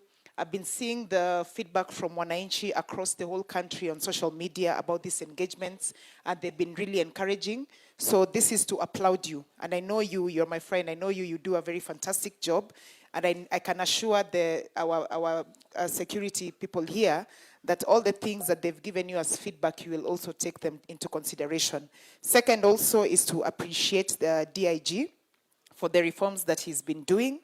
And I can assure you, Waziri, that whenever we have our own meetings, even political meetings, the leadership of security that we have in Nyamira County, together with our chiefs, Wote, they're very fantastic. They give us a lot of support. Hawa ni watu wa maana sana. Ukiweza kupromote watu yote, inaweza kuwa poa sana. Because they do a fantastic job. And we work very well together. Secondly, is just to assure you that we will work together. We will continue to collaborate together. Do let us know any areas that you feel you want us to assist you in terms of legislation. Waziri, we've heard you in terms of the budgetary suggestions that you've made in Treasury. I can assure you where I sit as liaison committee together with the other chairs, we'll also support you in whatever suggestions and budgetary allocations that you bring forward together with the other members. Kwa hayo machache, once again, is just to appreciate all of us, to urge us to all work together. Now, Waziri, unajua, the reason why a lot of people have been talking about going to State House is because as members of the broad-based government, unapologetically, when we took our wananchi to State House, na wakarudi na story vile State House inakaa. Now everyone else wants to go to State House. So usione ati ni hii story imetoka, ni ile ujumbe imetoka ya ile kazi ambayo rais anafanya, ile kazi ambayo rais amesema pia sisi tufanye. Na nataka kuambia nyinyi kama ma-chief security apparatus, you're ambassadors of the government. Please let's ensure that we keep talking about the good things that the government is doing. Nyamira County is one of the top counties in terms of SHA registration. So we are doing a fantastic job. So sisi tuko hapo kwa serikali hatusongi. Asante sana. Pigie makofi na muniruhusu ni msifu kwa lugha ya mama. Musubati uliaga ntebinga ntogoro ga kurwa ororo kirugo kiligia ntogoro na kiali gereti. Mheshimiwa Waziri, nilikuwa nampongeza kwa lugha yake ndio watu wake waelewe. Musubati ulino mogichora ku West Mugirango constituency na endetali people. Igaba chifu abalengereri. Sasa ni wakati wa kumwalika Mheshimiwa wa Borabu. Hapo ndio tumesikia iko changamoto kabisa ya maneno ya mifugo. Na hayo bataye bino mugichoro no kuna kuangai na Borabu alinga tuli mugichoro. Asante sana. Machief na watu wa security na wasalimia mjambo. Hamujambo. Thank you so much. Bwana Waziri, I'm going to be very brief. Mimi nasikiza vile umesema because a lot of what has been said, actually I think 50% affects my constituency. Mine is just to put a little bit of clarity. Huyu mtu Astu amekuja hapa amesema amerecover ng'ombe karibu 90%. What I can tell you is that 90% alirecover kutoka Kipsingei forest. Hiyo ndiyo hajasema. So sasa ng'ombe ikiibiwa tunatangulisha watu Kipsingei. Na hapo ndio inapatikana. I sent you the pictures and the videos. It is very very disheartening. Ng'ombe inaibiwa wanafunga mdomo. Ng'ombe inafungwa mdomo kama iliibiwa on Monday, soko itakuwa Thursday, Friday. Ng'ombe imefungwa mdomo kutoka Monday mpaka Thursday. Ndio inaenda kuuzwa Kapkatet ama whatever. I send them to Waziri. And if your promise comes to be, that problem is 100% resolved. Because the challenge we were having in Borabu, we must be, let's be honest. The former Minister for Interior Security came from Borabu. And not only Borabu, from the border.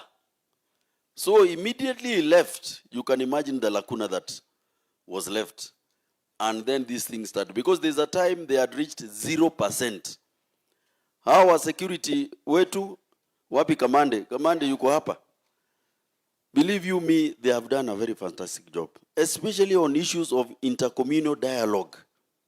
That is why you find the cow is stolen, hawezi kupeleka kwa nyumba. Sababu hawa na watu wale wapande ile wameongea. Sasa mtu ni kuficha wapi? Kwa forest. So we have very good relationships across the border. So ukitufanyia hiyo tutashukuru sana. Manga police post umeahidi, hiyo sitaongea.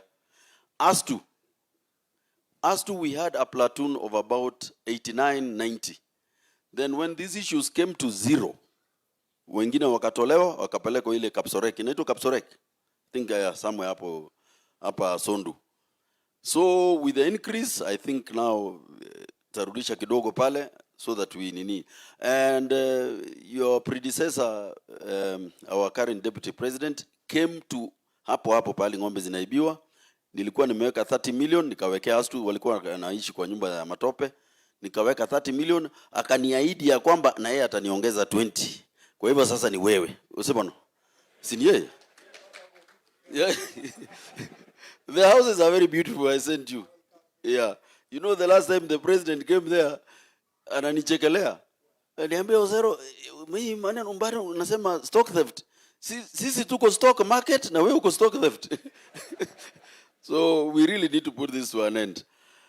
Issues of unconcluded divisions, I'll not talk, that one is okay. The only other issue is kuna mmoja ambaye ameongea juu ya ward moja, kuna ward moja yangu Politically, it's mine, but administratively, it falls kwa Nyamoko. So we want harmony and uniformity politically and administratively, so that even in case of recruitment, crime, we have a seamless approach. And especially kwa mambo hii kama Mashujade, mimi nakaa na machifu wangu, tunafanya kazi, siku ya kwenda kusherekea, wanaenda kusherekea na Nyamoko.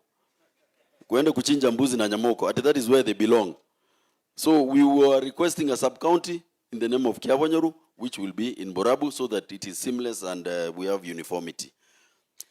Mwisho, hii maneno ya accident, base. The worst accidents happen in Kijauri town. Sini ukweli? And I talked to the base even today morning, the same spot. Hizo matatu zimepangana hapo, zimekula nusu ya barabara. Wewe unatoka juu, nusu imeshakuliwa na matatu inapanga. Na kuna lori inatoka upande mwingine wa juu. Sio ni accident. In fact, nilipiga picha ya matatu tatu. I'm going to give to the base. If we can even have a civilian, anakaa tu pale, piga picha tumia base. Piga picha tumia base. Because those people will never listen. So that immediately, even if they are not, you don't arrest them there. The photo is enough evidence ya kwamba ulikiuka sheria za barabara. Shika watu. That is the only reason hizo accidents zinapatikana hapo. These fellows, they take 3/4 of the road and then they leave 2 lorries, trailers, jifinyilie kwa barabara ambayo imebaki. That is an illegality. So, base, I think I want to talk to you, especially on the issues of hizo mapicha. I think that is all. Mwenzangu wa Kitutu Masaba aliniambia nikusalimie, na yeye akasema shida yake sana ni mambo ya wizi wa nyaya za stima. Umekidhiri sana. Hata mimi leo usiku nasikia wameiba transformer moja. But that is an issue that we can see to. Otherwise, we are we are working very good, okay, with your security team. And we complement each other. Thank you so much. All I want to tell you, Waziri, you know, I am in the committee of CIOC in Parliament.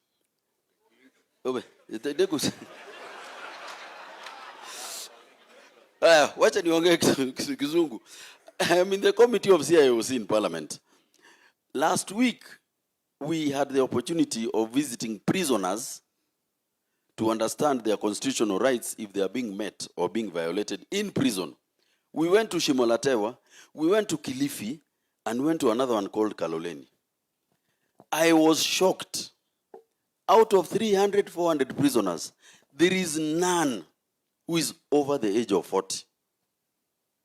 Ni vijana wa 20, 21, 22.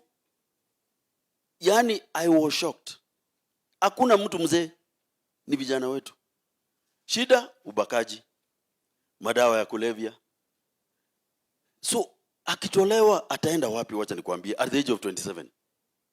So, hii maneno ya illicit brew, which is something I keep telling my chiefs, Waziri, I have never seen somebody ambaye anakunywa hiyo chang'aa illicit, anatapika. Unajua ukikunywa taska mingi, utatapika. Do you know that? Ukikunywa vodka mingi, utatapika. Lakini hii haipati nafasi mwili ya kureject.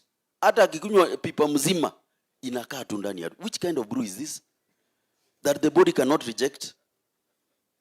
So this thing is finishing our kids. But anyways, nisiingie mambo mingi. Thank you Waziri for coming. Asante sana.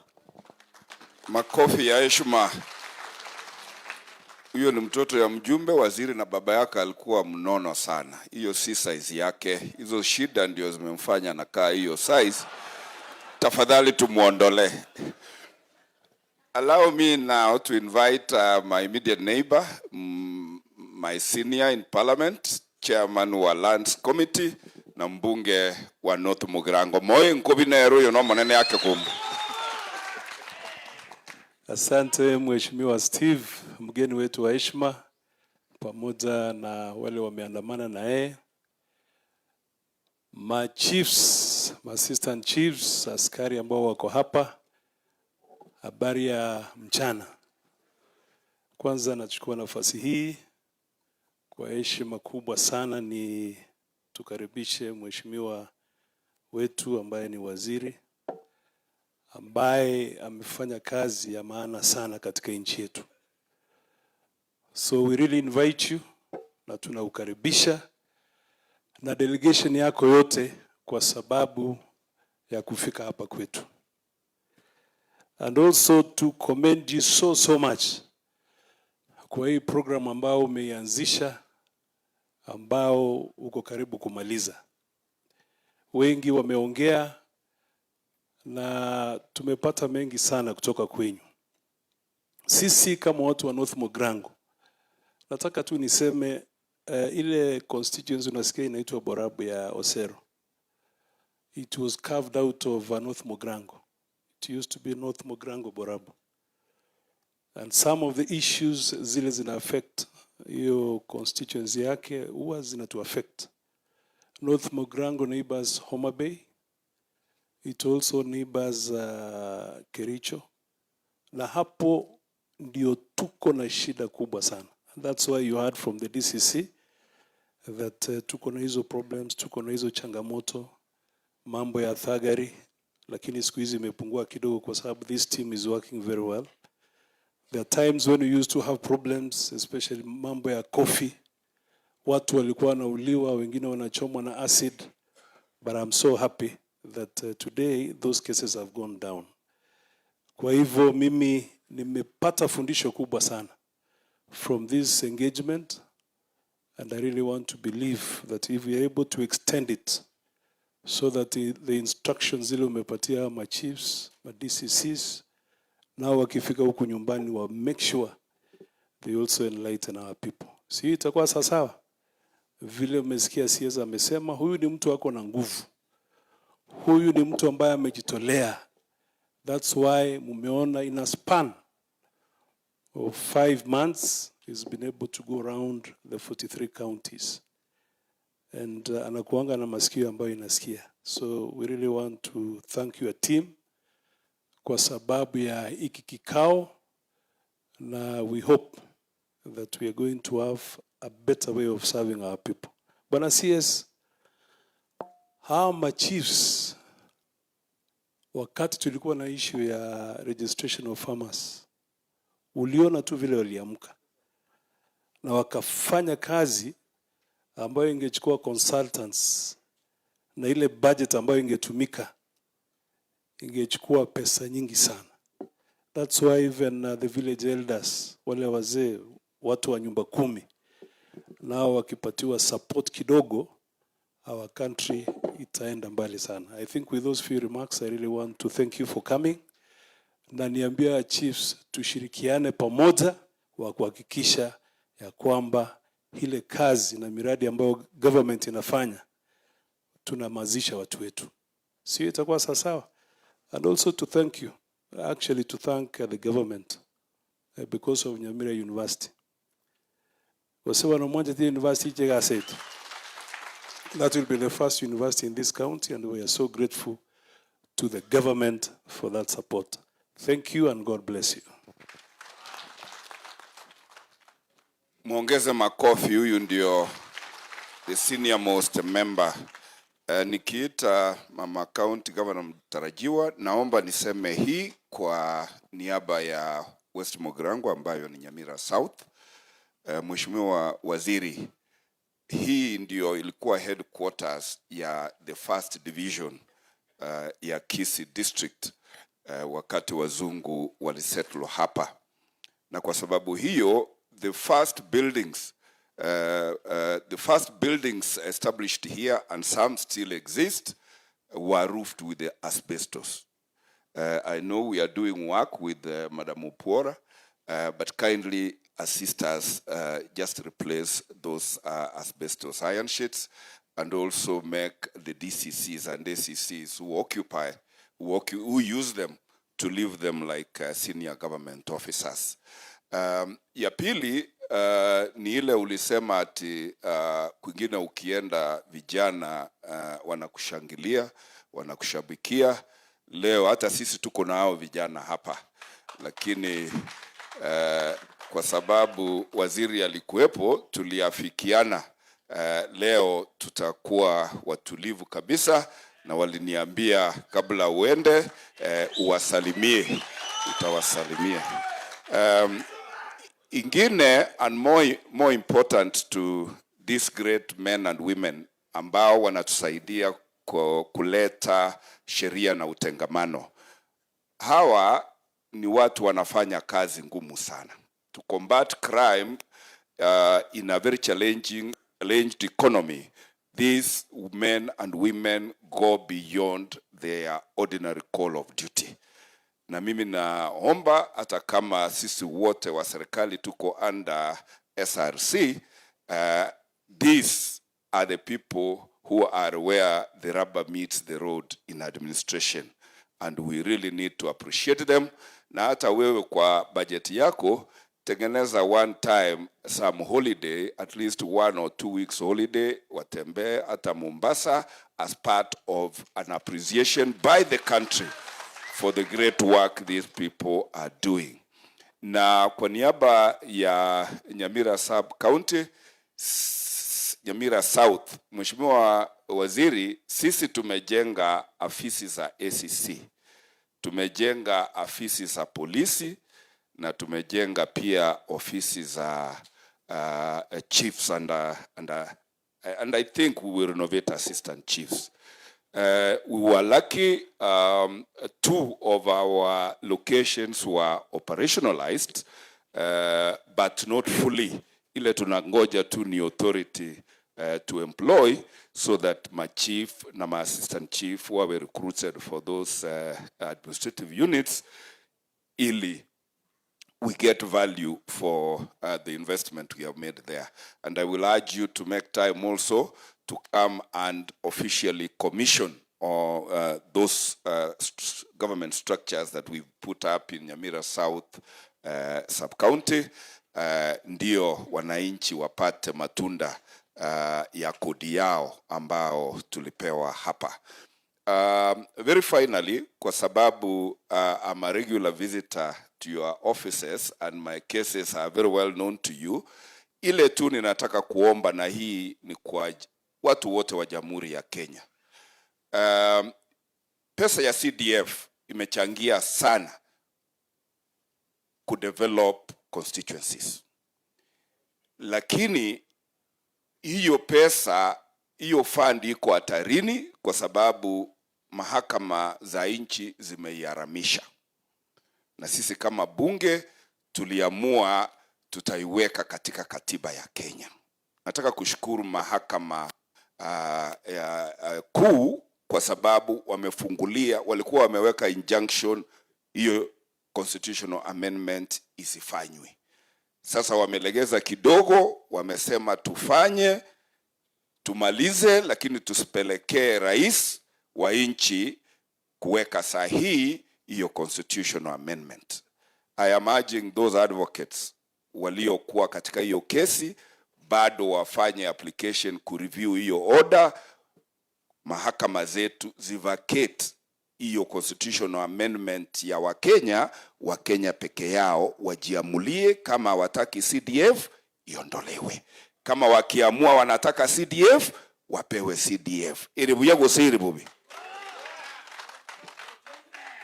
Na mimi nikikaa katika kamati ya Justice and Legal Affairs Committee, sisi tumejituma kutetea hiyo fund ya wananchi, na hiyo fund tu ndio itatusaidia kujenga maafisi za administration, inajenga maafisi za elimu, inajenga mashule, hata mahakama pia tunajenga tukitumia hiyo NGCDF.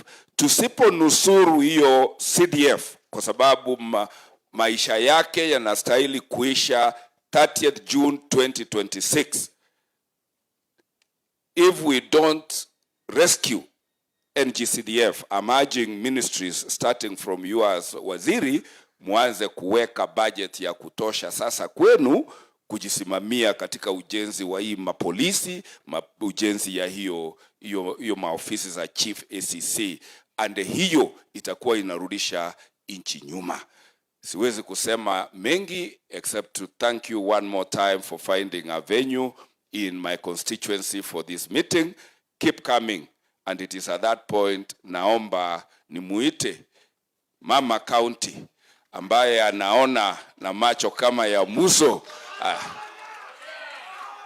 And before that, just for clarity, governor wangu walizungumuza juu ya wajumbe ambao nilialika kuja constituency yangu kusaidia katika miradi ya maendeleo.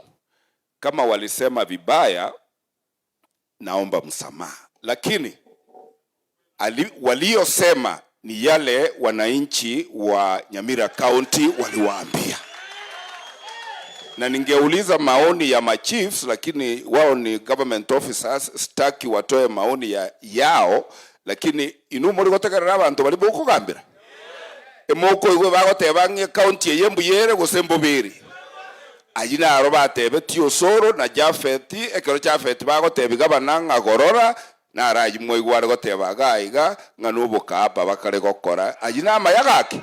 No, I want to apologize on behalf onye bakwana bubi mbone barenge. I take responsibility for that. Taribo lakini rende tarimangana Nyasaye naro. Pigia Mama County makofi yake ya heshima togoribono, na ukumbuke kupigia wageni wetu kwa heri. Asante. Asante sana.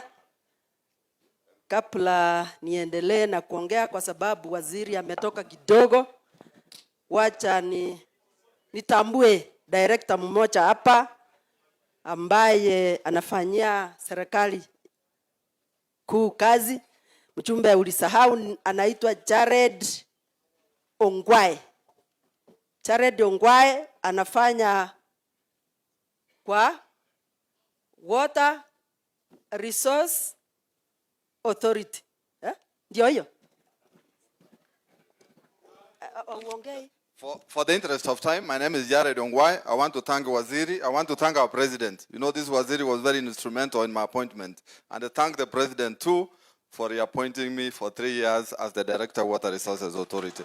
Waziri karibu sana. Hapa ndio nyumbani, hapa ndio Nyamira, kisikie nyumbani, tuko na miwa, tuko na bananas and everything. So we'll be routing you to your car in a short while. Asante. You guys are doing a great job. Without you, we could not be sleeping in our houses. Asante sana. Mungu awabariki. Asante. Thank you so much.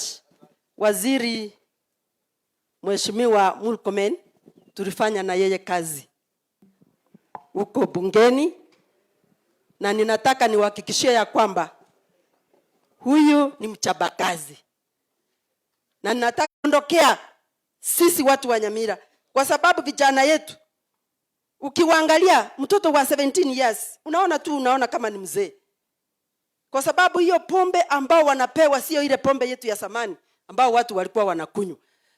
Na wazee, please ingia kwa manyumba hapo, ingia kwa vijiji, ambia akina mama kama wanataka kutengeneza pombe watengeneze ile ya zamani, sio ile ya sasa. Na ile ya zamani ilikuwa inakunywa na only old people. Wale vijana wako wanaingia huko, tuone hiyo pombe tu peke yake. Lakini tukiendelea na hii gender based violence itaendelea, watu wetu wataendelea kuuawa. Finally, sisi kama wachumbe ambao tuna support serikali, we are not apologetic of what we are doing. Na nyinyi ma chiefs na ma sub chiefs na all the ngao, you know you belong to government. You are the government agencies. You are the people who implement all the laws. Sasa mkisema ati mnajaribu, there is interference from politicians. If you are not implementing the right things, we will always interfere. Where the law has not been followed, politicians must come so that we defend wale wanyonge ambao wako hapo chini. Sisi hatuwezi kucha hapo kama nyinyi mmenyorosa. Mkinyorosa tunaenda pamoja, lakini mkipiga kombo na tunaona ni kombo, tunakucha hapo, must go. So tunawaomba muombee serikali yetu, na tunawaomba mtu shike mkono. Kila watu wameongea hapa wanataka kuenda State House. Every unit here na wewe units zako siko so well structured, please assist us. They want to go, including student leaders from universities. That means we love the president, our people love the president, and they want to talk with the president. Let him give us that chance. Thank you so much. We wish you well as you go. Patiana salamu zetu. Asante sana.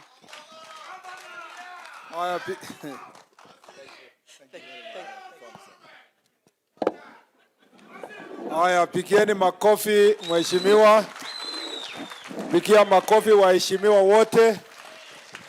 I think nitarudi tena kama vile my senior hapa mheshimiwa Mogaka amesema.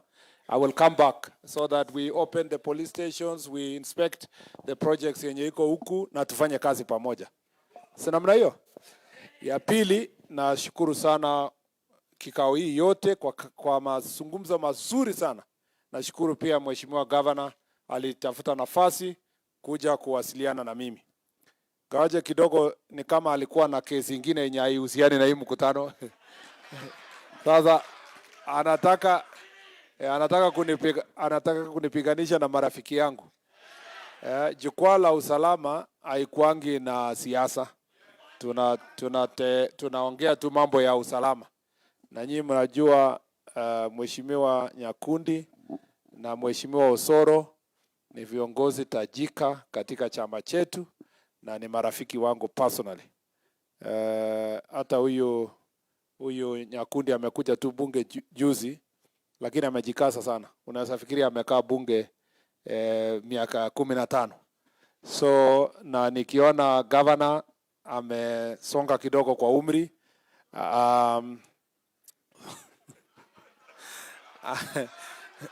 na kwa hivyo tunategemea governor wetu kwa sababu ni mzee atembee na vijana wake polepole. Si namna hiyo? Hata kama kuna kitu imetokea mahali tunaitana, tunasonga pamoja. So sisi tuna kwa ngao na kwa security sector tuna promote unity and very good politics that brings our people together. Tuko pamoja namna hiyo? So let us go out there, do what we need to do our politics also in a good way, without intimidation, without violence, without anything. And let us go out and also empower our young people, empower our society so that these challenges yenye inaleta conflict inaweza kumalizika. Kwa sababu ya muda, nawashukuru sana viongozi. These are my good friends. Tuliingia bunge pamoja na mheshimiwa Nyamoko na Jerusha akatujoin baadaye.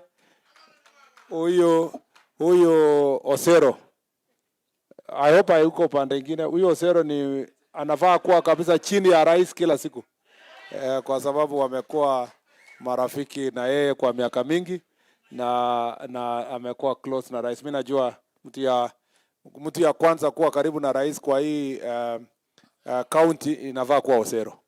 Ndio sasa kina Irene waingilia hapo baadaye. Na hapa pia nashukuru mheshimiwa Mogaka na pia mheshimiwa Irene nimemjua akiwa mdogo sana. Alikuwa anafanya kazi huko benki.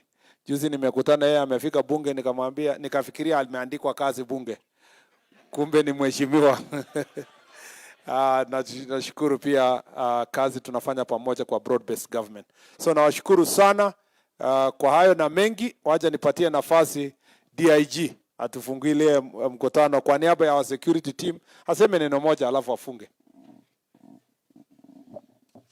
Thank you so much, sir. Allow me to write on the protocols already established. Habari zenu. Kwa sababu ya muda nataka angalie mwenzako tuseme Mungu anakupenda. Mwambie wewe ni mtu wa maana. Sir, I know time is not with us, but let us remind ourselves this thing. Security is not a contest of the mighty, but it's a covenant of trust. It's neither the monopoly of the police,